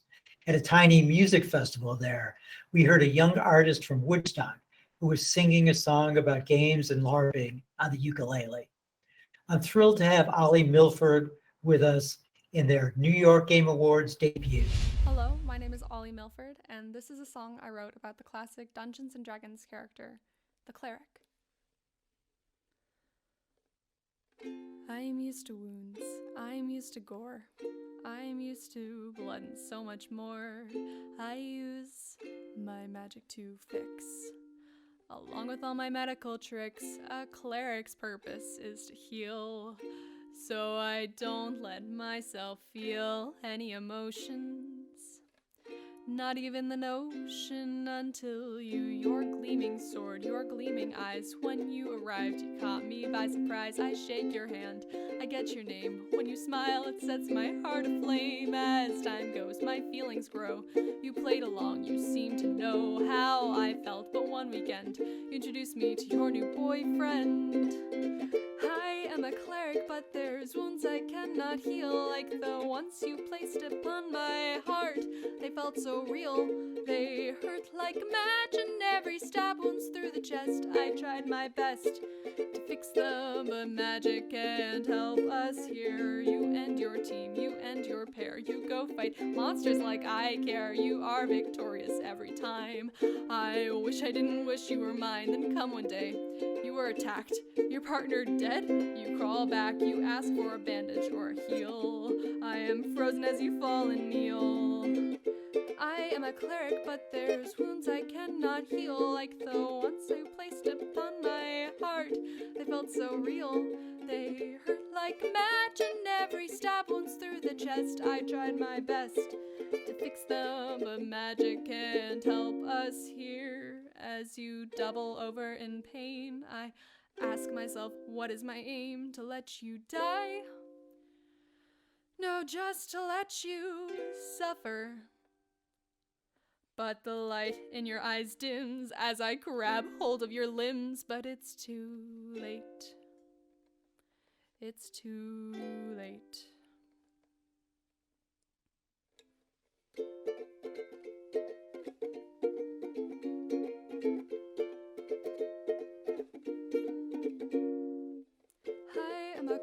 but there's wounds I cannot heal, like the ones I'd placed upon myself.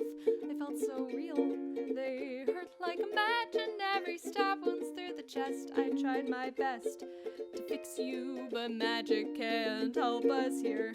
I am a cleric, but there's wounds I cannot heal, like the ones you placed upon my heart. They felt so real, they hurt like imaginary stab wounds through the chest. I tried my best to fix you, but magic can't help us here.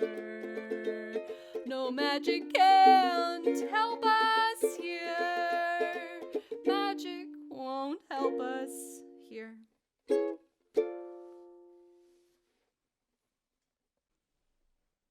This is Better the Mask by Japanese Breakfast for the game Sable.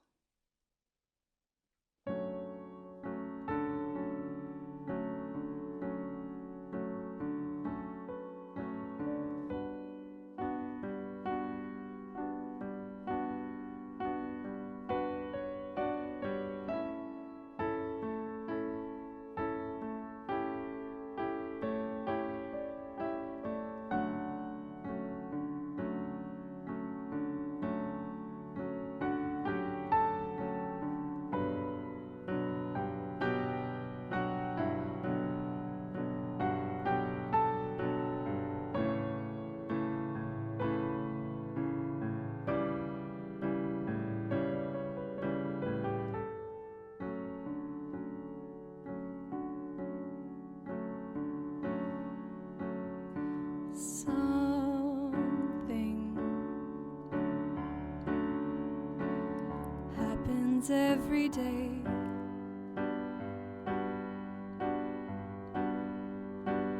Whether or not you're part, no matter if you wait, but if you're bold and try to find whatever waits, whichever end you play a part.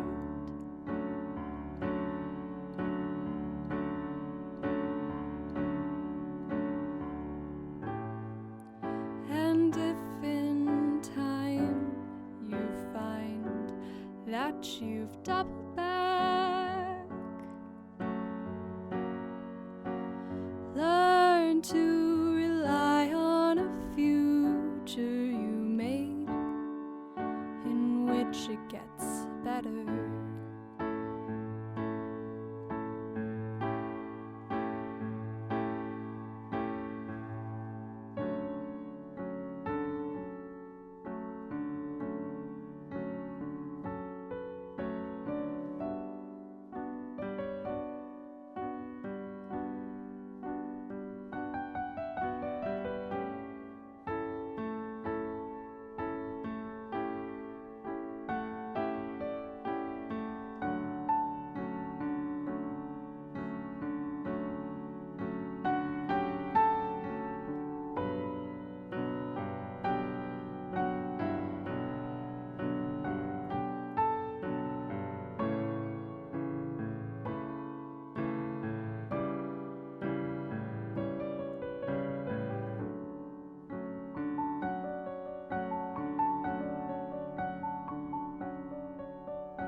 Thank you.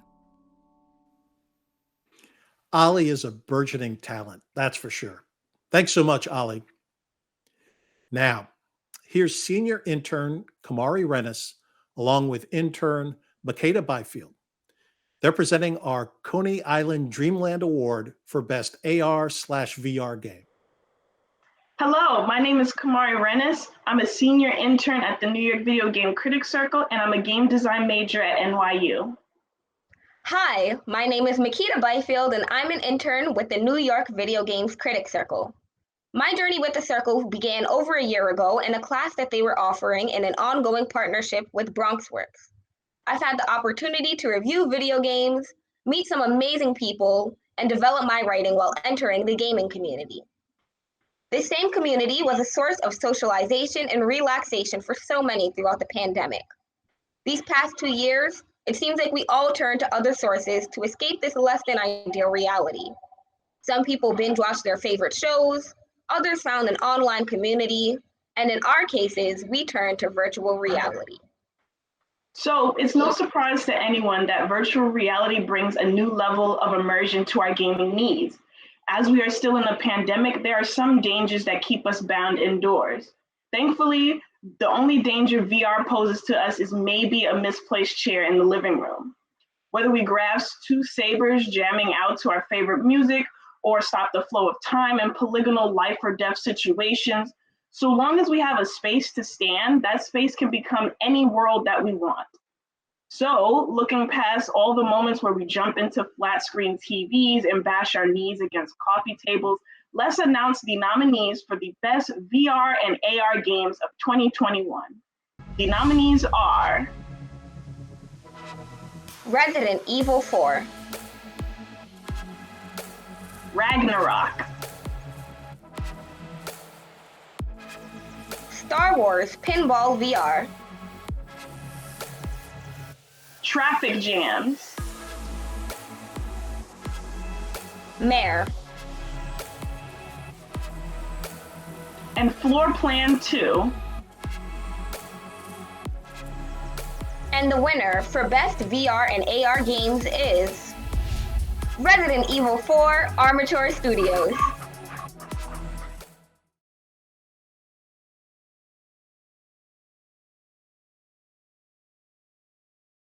Hi everyone, my name is Tom Ivey, executive producer on Resident Evil 4 VR at Armature Studio. On behalf of myself and everyone on the team here in Austin and across the US, I'd like to thank the New York Videogame Critics Circle for this award. I'm just incredibly proud of our team and the care and the polish they put into this game. I also want to thank the teams at Meta and Capcom who were truly amazing partners and gave us just all the support and encouragement you could ask for. Finally, I just want to say, honestly, thank you to the fans for all the kind words and the feedback. It's really meant the world to everyone here at Armature, and we hope you enjoy everything we're going to be adding to the game in the near future. Thank you again, and good night. Congratulations. You know, sometimes we forget that VR and AR are still forces to be reckoned with. But all of the games in the Dreamland category took us into another fascinating dimension of fiction. Resident Evil 4 VR was not only strong, but properly full of jump scares, fine writing, and thrills all along. Now, here's what Harold and I thought of the Pac-Man community mazes our interns created, thanks to GenVid. In early January, these young writers not only made their own game, they learned about the game creation process from GenVid. Reggie, it really was enlightening and an honor to see what our interns have done. And it was particularly fun to battle against you in Pac-Man community. Let's take a look. So last week, we had several of the interns within the New York Video Game Critics Circle programs create mazes in Pac-Man community, specifically for you two to try out. You ready to get started? I'm putting the glasses on. I'm getting in that Reginator mode. I am ready as well. I can't wait to play. So first off, this is a maze that Jade made. Cool looking maze there. Oh yeah. I need to dodge these ghosts. They're on my tail. Yeah, I really love the pixel art there. Very well done, Jade. So this is Ronald's maze. I love the colors and the design. I think I got it. Oh no. The last pellet. So this is Makeda's maze. She created the maze in inspiration of the New York Video Game Critics Circle Award Group. That's very well done. Makeda is brilliant. Very creative. A really interesting board overall. All right, so next up we have Isaac's maze. What looks to be a very challenging maze. Oh no. How did that happen? Well, we got it. Gentlemen, what did you think of the interns' mazes? I thought they were stellar. Just an incredible collection. I thought it was very creative on everyone's part. You could see their style, not only artwork, but also game design. So this was great. I really want to thank our partners at GenVid. This was an incredible experience. Thanks so much, and keep playing Pac-Man community. Thanks to our interns who did awesome jobs.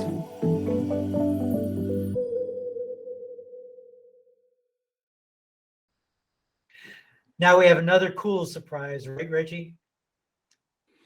Yeah, that's exactly right, Harold. Taking the stage is our friend Ryan Silbert. Ryan's the Oscar-winning producer of the live-action short film God of Love. He's also the co-creator of the best-selling Audible podcast, The Coldest Case, starring Aaron Paul and Kristen Ritter. Ryan's here to present the Great White Way Award for Best Acting. Thank you, Reggie and Harold. The delightful performances by these 6 nominated actors are reflective of the New York Video Game Critics Circle's mission. These performances are across the board bold, representative, emotional, and in many cases a little frightening. Our 6 incredible acting nominees. Maggie Robertson, nominated for her haunting yet posh, elegant, and ready to slice your man hands off performance of Lady Demetrius in Resident Evil Village. Erica Mori, nominated for bringing to the screen the central themes of empathy and emotion with her performance of Alex Chen in Life is Strange, True Colors. Sarah Lise MacArthur, nominated for her portrayal of Thunderbird, whose representation on and off screen brought new dynamics to North Star Rainbow Six Siege. Ozuyama Okaga, nominated for her fully rendered performance of the caring, snarky, and shockingly fierce Juliana Blake in Deathloop. Michael Mando, nominated for inhabiting the role once again of the dangerous, brutal, yet charismatic Vas Montenegro in Vas Insanity Far Cry 6. And finally, Giancarlo Esposito, nominated for his role as the ruthless, yet cultured dictator Anton Castillo, whose refinement belies the terror he unleashes in Far Cry 6. And the winner is, for Best Actor in a Video Game, Maggie Robertson.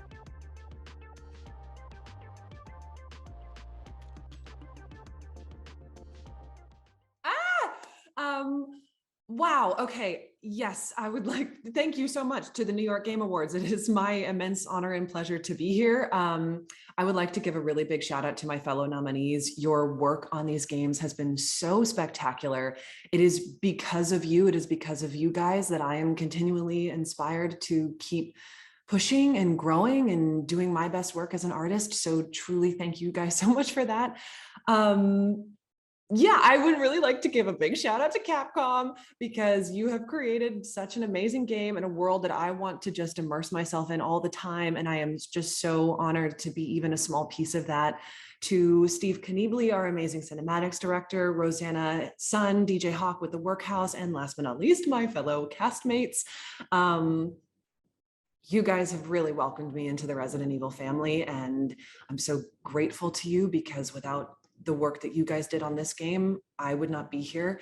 And yeah, okay, that's it. I'm done. Everyone, I love everyone. And I'm just very grateful and obviously flustered. So thank you so much. Oh man, congrats to all the nominees. The acting in the games of 2021 was just so nuanced and varied. All the nominees hit it out of the park. But Maggie was so believable and nuanced despite her character's over-the-top nature, that she definitely deserves this award. You know, folks, please take some time to click to the link below and make a donation to the Circle. You'll be glad you did, and I thank you for your support. Reggie, I always say every donation counts, however small. Please take some time to give right now. Now, here's the inspiring Saturday Night Live guitarist Maddie Rice to sing 2 songs from a game nominated in our Tin Pan Alley Award for Best Music in a Game. Maddie's also part of a terrific band called Big Wild. Maddie, the house is yours. Hey pals, thanks for having me back. I've got a couple of sad songs for sad times for you from 2021's Life is Strange, True Colors. Hope you enjoy.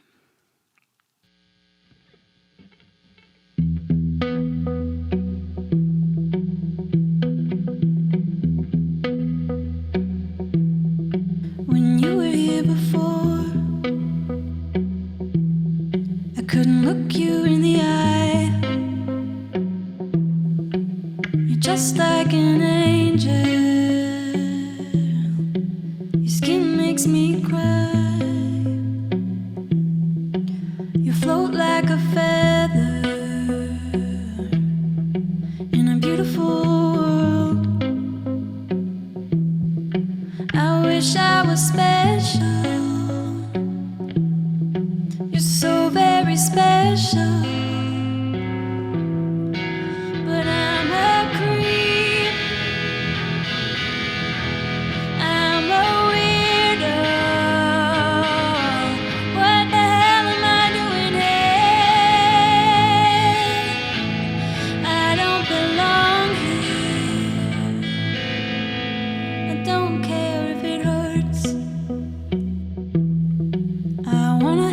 control. I want a perfect body. I want a perfect soul. I want you to notice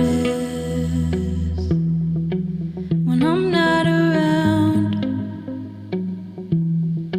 You're so very special. I wish I was special, but I'm a creep. I'm a weirdo. What the hell am I doing here? I don't belong here. Oh, she's running out the door. She's running.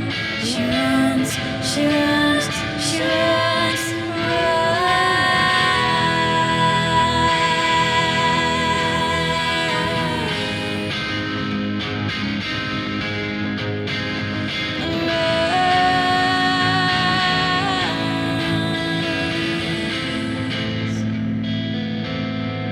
Whatever makes you happy,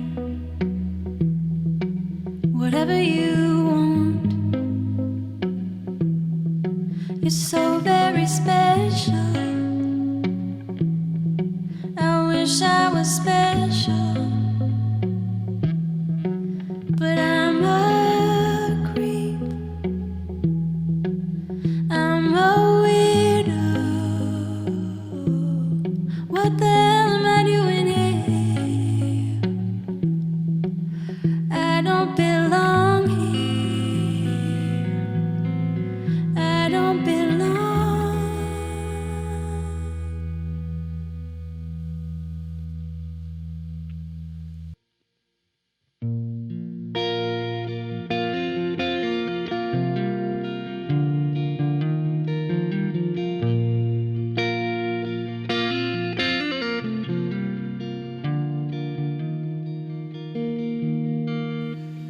Walking Scott Street, feeling like a stranger, with an open heart, open container. I got a stack of mail and a tall can. It's a shower beer, it's a payment plan.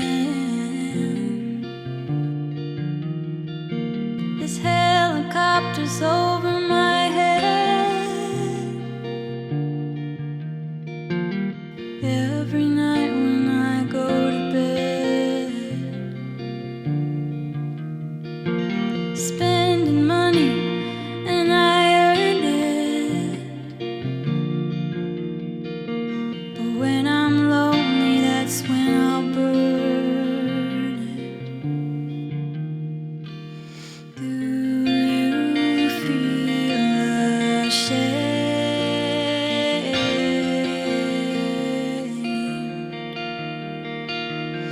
when you hear my name?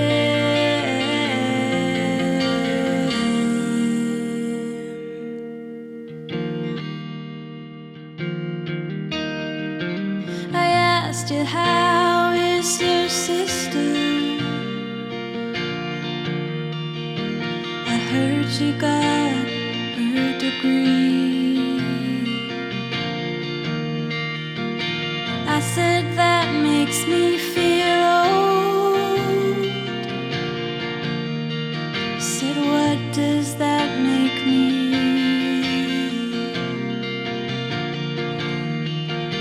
I asked you how he's playing drums. He said, it's too much shit to carry.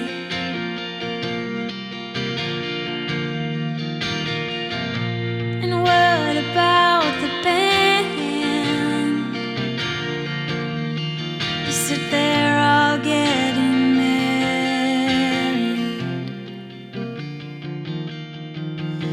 Do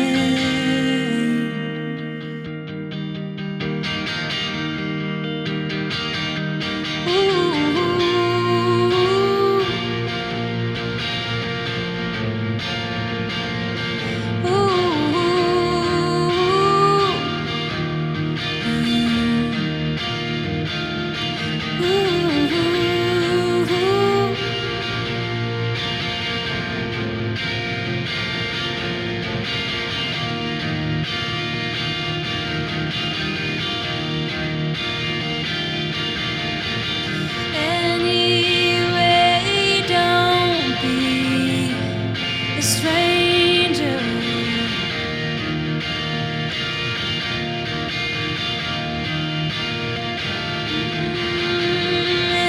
Anyway, don't be a stranger.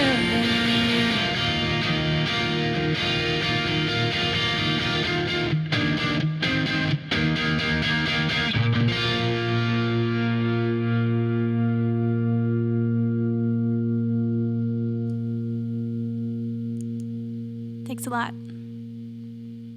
Wasn't Maddie excellent? She continues to hone her art and get better and better each year. Reggie, your word inspiring in relation to Maddie is exactly the right description. Now we have some folks who have been core circle members, but rarely have the opportunity to present awards. You know, I'm happy to announce that the people who are instrumental in putting our show together, our hardworking creative and tech team, are here to present. Please welcome John Azalona, Victor Kalogiannis, and George Jimenez to present the Tin Pan Alley Award for Best Music. So in getting the show ready this year, we didn't have time to make a new script. So instead, we're just going to read what each other said last year. Here's what we said. Victor said that music has a way of making the most mundane fetch quests more interesting, boss fights more menacing, and epic victories more satisfying. John mused that a sturdy swell or an emotional sting at the turning point of a major narrative reveal or tonal change can transform a powerful moment into an unforgettable one. And George claimed that music can make anything better. You don't believe us? This may seem like a by-the-numbers award show nominee presentation, but add some royalty-free music.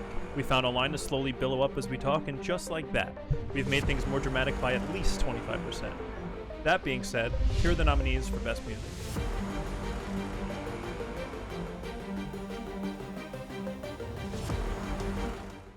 Sable.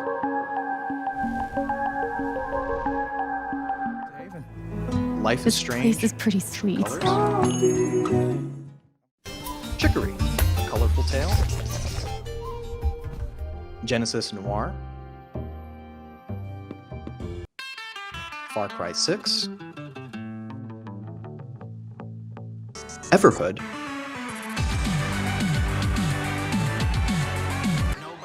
NBA 2K22. And the winner is Sable. Thank you so much, New York Video Game Awards, for the honor of Best Original Music. For Sable, I'd like to thank Greg Kithriotis and Daniel Feinberg from Shedworks for trusting me with their beautiful game, Martin Cavale for being the most wonderful partner in audio, Raw Fury and Sony, George Elbrecht for mixing, Alex Antilli who mastered the album, Molly Germer, and Craig Hendricks. Thank you so much. I shall wear this golden laurel with unbridled pride. With Japanese breakfast touring and a wonderful best-selling book, Michelle became such a big star this year.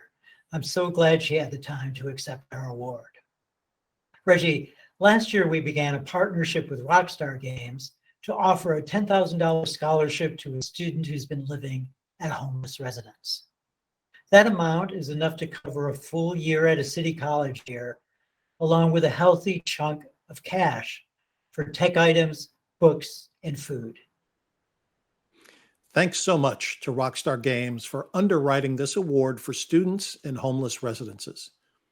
We're proud to say that Brittany Santos won the Rockstar Games Scholarship with her terrific science fiction and social justice-oriented narrative about games. We've been in touch with Brittany, and she's excited about her scholarship. Yeah, congrats, Brittany. And there's more good news. Rockstar will be back this year to offer another scholarship and to take on more Critics Circle interns. Now, it's time for one of our most anticipated awards, the Andrew Yoon Legend Award. Right, Reggie. Andrew Yoon was a co-founder of the New York Videogame Critics Circle, smart and promising in every way. He died way too young. But each year we honor his memory with the Andrew Yoon Legend Award. There are many people, probably friends you know, with a passable sense of humor. However, there are very, very few people with a great sense of humor who know how to make great games. Tim Schafer is pretty much the only game maker who has consistently honed his humor and satire to make great games.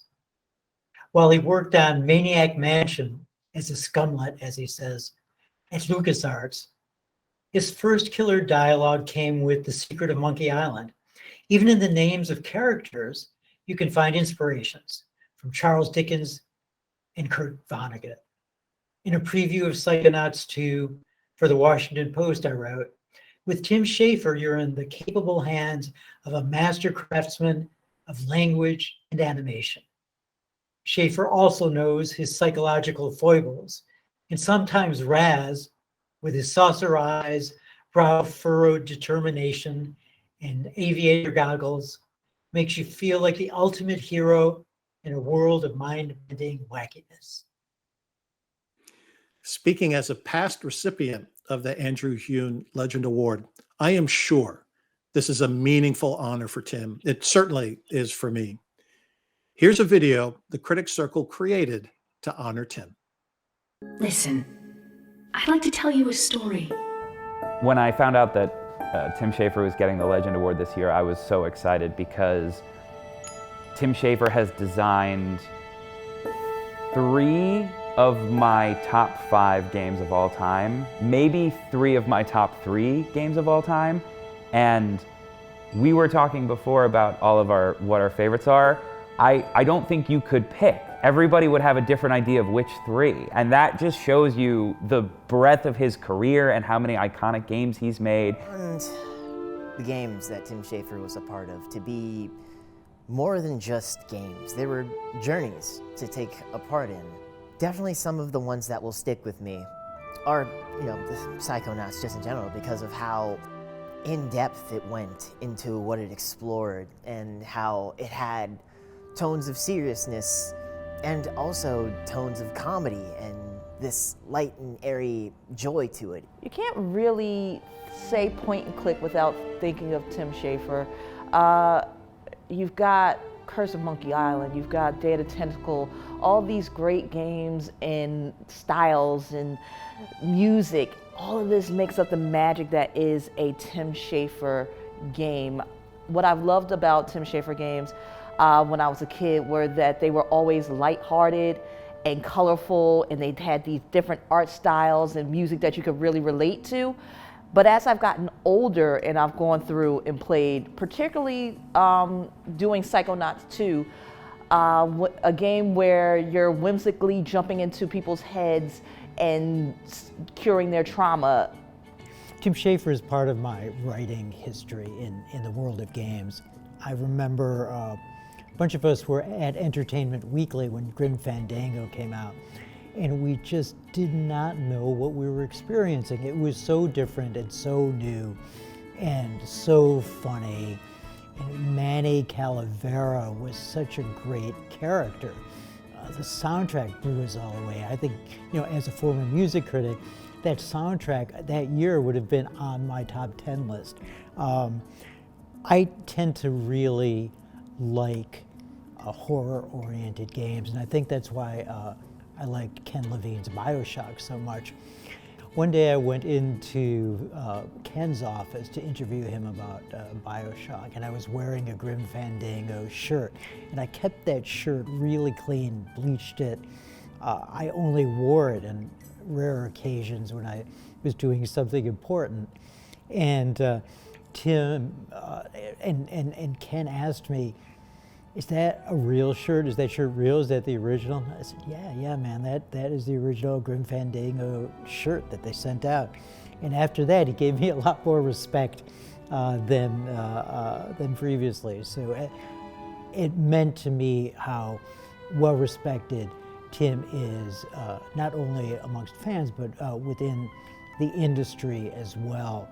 Well, I think that Tim deals with deep issues through humor. And I think that's a way for a lot of us to deal with the complexities of life. So some of us do it better than others. I do it terribly, but Tim does it like a knife cutting through soft butter. Tim is a comic, but also a deep writer. So when you combine the two of them, you get what we can only call a genius. You know, working now in comedy, I was inspired by his work as much as I was inspired by, you know, Seinfeld or Mel Brooks or George Carlin or Chris Rock or anybody who was, you know, a major comedian. Tim Schafer's games, they were that. You spent so much time with the characters and the dialogue that they were just formative for me growing up, and then even, you know, as I got older and then played games into adulthood. And now as a father, I can't wait to introduce my kids to them, you know, the same way that my wife and I were playing them when the remasters of all the games came out. I loved Monkey Island so much, and I loved Guybrush Threepwood as a character so much, that the first time I went on a trip and I landed in the Caribbean, I got off the plane and I said the words out loud, "Hi, I'm Guybrush Threepwood and I want to be a pirate," because I had just arrived in the Caribbean. And I've never told anyone that I did that, and it's very embarrassing. So Tim, please don't tell anyone that story. I don't want anyone else to know, but I wanted you to know because that's how much those games meant to me. How did Tim become one of the most influential forces in gaming? I think it's through a lot of different things. Number one, it's through creating so many cult games that have just gone on to have life after life. It's a little bit like the Velvet Underground. They didn't sell the most records, but they say that almost everyone who bought a Velvet Underground record went on to form a band. Psychonauts may not have sold the most copies, but a lot of people who played Psychonauts said, hey, I want to make games now because of this, and a lot of them are doing that exact thing right now. Number two, he really figured out how to do not just comedy in games, but comedy in very early games where they were in a proto state where you don't have the facial animation capture that you might have today, the ability to have these non-verbal cues and tics that are really part of what makes humor work on screen. Without any of that, just through the strength of the writing and the characterization and the art, he was able to bring out this very natural humor, even though we were using, you know, very frankly stilted, not terribly animated animation. And that by itself is just a tremendous feat, and he would be a legend just for that. But there's another thing that Tim has given us, and it's maybe even more important than the actual games and all the great humor in the games. He took gaming onto Kickstarter. He brought crowdfunding and gaming together in a chocolate and peanut butter kind of way, and basically unlocked this gate, this new way for games to get made, for content creators to bring their wares to the public, and for gamers and fans to be able to get involved in the production of a game and show their support by financially supporting the design and programming and publishing of games that they thought were really important, not what a big publishing company thought was really important. When I first found out it wasn't called the Brutal Legend Award, I felt like crying, but that's okay. Hi Tim, congratulations on receiving the Critics Circle's Legend Award. You deserve it. I will say, the first time I played a Tim Schafer game was during one of the hardest moments of my life. The pandemic had recently started. I had moved to Connecticut from my home in the Bronx, and I was going through a major change in my life. My friend decided, in order to make me feel better, she sent me over a bunch of video games, and one of them just so happened to be Brutal Legend. And a lot of people will have different opinions about Brutal Legend, but to me, it holds a special place in my heart. In order to create something beautiful, you need to be able to understand what everyone's going through in order to get a story that's proper and appealing to an audience of thousands. And I will say Brutal Legend was a game that did that for me. In this day and age, mental health is really, really important. And as we dive into these minds of these people, regardless of its childish or it has like Raz running around the Psychonauts headquarters and just doing what 10-year-olds do, it's a really important thing. I will say Psychonauts 2 is probably the best game I've ever played. His ideas are out of the ordinary, and that's what makes them amazing. And I want to be just like him. He is an inspiration to me. Tom Schafer. What can one say about Tom Schafer that hasn't already been said? I mean, this guy just dominated the Swedish curling scene in the 1970s. 4-time Swedish champion, 1973 world champion, arguably the greatest curler in Swedish history. Honey, I'm working. I asked you not to bother me when I'm working. What's up? It's Tim Schafer. Are you sure? Tim Schafer. What can one say about Tim Schafer that hasn't already been said? All right, enough with the shtick. Timmy, you magnificent bastard. I love you. Everyone loves you because you are somehow one of the most original and quirky creative minds in this entire industry. Please keep doing what you do forever. Hey everyone, it's great to congratulate Tim on winning the Andrew Yoon Legend Award. Tim has always represented so much of what's great in gaming. Not only is he an amazing creative talent, but he also uses that talent to dive into issues that we should be talking about as society, and he uses his creative ability in gaming to bring those to the forefront. I've been able to be lucky enough to work with Tim for many, many years, and it's an honor to be able to recognize this award. Congratulations, Tim Schafer. You 100% deserve this award. Congratulations. Congratulations. So congratulations and thank you, Tim. You've made a whole lot of people happy. Your games continue to make people happy and get through tough times. And I would like to thank you for being an important moment of my life. Congratulations on this award. It is well deserved, and please, please, please keep making games. Also, I thought it appropriate that I would wear my Ghost Pirate LeChuck shirt, the Big Whoop Brewery, so as a sign of respect to the man himself. Tim, congrats on our Andrew Yoon Legend Award, and thank you so much for participating in our awards. The highest compliment I give to people is you rock. I say this a lot to folks that when they're leaving a job or getting a new job. So Tim, over the years, I've said in my mind you rock, and you continue to rock. So thanks again for all the great memories within your games. Congratulations, Tim Schafer. You are a legend. Thank you so much for this incredible honor. I love the name of this award, Legend. Makes me sound like some spooky story that game developers tell their kids to scare them at night. You better listen to your producers or you'll end up like Tim. Just such a great honor. And I think an award like this that's for like a whole career, I guess, is really an award for a collaboration, because I've worked with so many amazing people, and I owe everything I have to these people I was so fortunate enough to work with throughout the 30 years I've been making games. And I started writing a list, and I started getting really anxious about leaving someone off and hurting someone's feelings, and because I'm old and I forget things. And so you know who you are. It's a lot of the old timers who I met at LucasArts when I started out. They taught me so much about writing and about game design, and a lot of the new timers, the young bloods at Double Fine, who came with new ideas and are always creatively challenging me and keeping me fresh and creative and afraid for my job. So that's really great. And also all the middle bloods. Is that a term? All the people that came in between all along. I've had so many great collaborators, both artists and programmers and producers and composers and animators and testers and people helping with community. There's so many, every person like that comes into the sphere of what we're doing has changed me and what I do in some way, and for the better. And I'm grateful to them, and grateful to my family, who I promised there'd be a fun trip to New York City coming, but they'll be fine.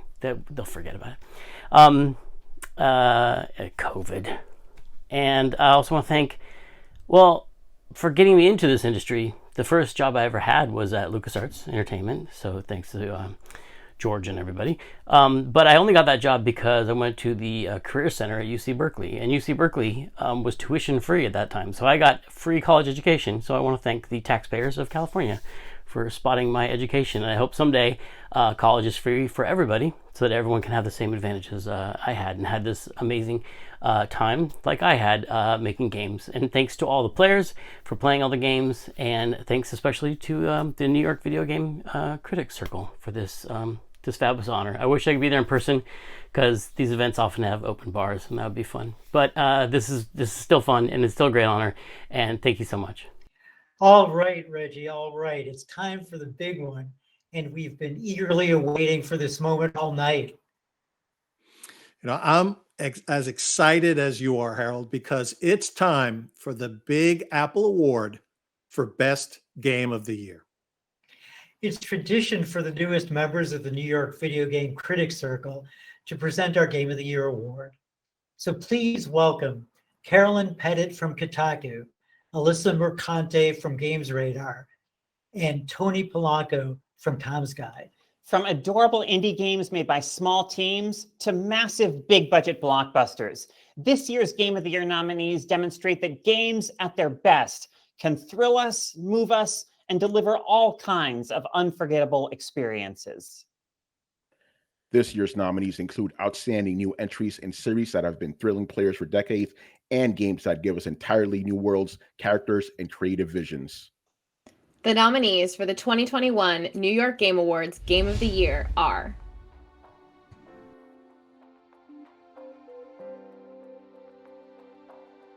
Chicory, A Colorful Tale,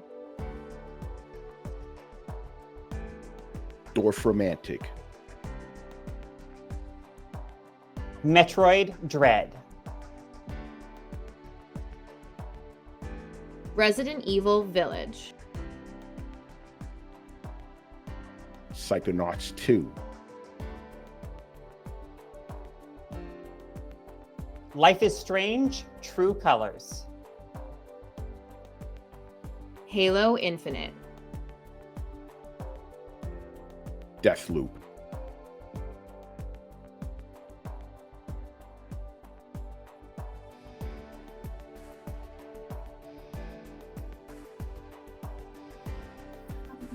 Psychonauts 2. Congratulations! Woo! Yes, thank you. This is amazing. This is such a great honor, and it's really great news. I think this is great news. It's personally, I approve of this. I think this is fantastic, and I want to just thank you, starting with all of our backers that helped Psychonauts 2 get started. I want to thank all our friends at Starbreeze for keeping it going, and I want to thank ultimately our great family at Xbox Game Studios for giving us a home and helping us complete this game in the manner it really deserved to be, to make it a great game, and to all the players who played it and enjoyed it. So thank you to you. And on behalf of the team at Dolphine, I want to say thanks to all of our families who supported us during this. And of course, most of all, I want to thank the team at Double Fine, hardworking folks there who really put their heart and souls into this game to make it special. Thanks to you, and thanks to the New York Videogame Critics Circle for this amazing award. Thank you. Woo! What a superb night. It was a real treat to see everyone in this virtual environment. Congrats to all of our excellent nominees. You've done the industry, your fans, and our critics proud. Reggie, the Circle continues to do its best to work hard for the underserved during the pandemic. And it's been an absolute pleasure to host the New York Game Awards with you once again. What a great night. Congrats again to everyone, and buy Reggie's book. Thank you. But look, please make a donation to the Circle. That's why we're here. Thank you, the audience, for joining us. Thanks to our students for working so creatively during the pandemic. And finally, congratulations to the New York Videogame Critics Circle for 11 years of awards and great work in the community. Have an excellent night, everyone. Stay safe and stay healthy.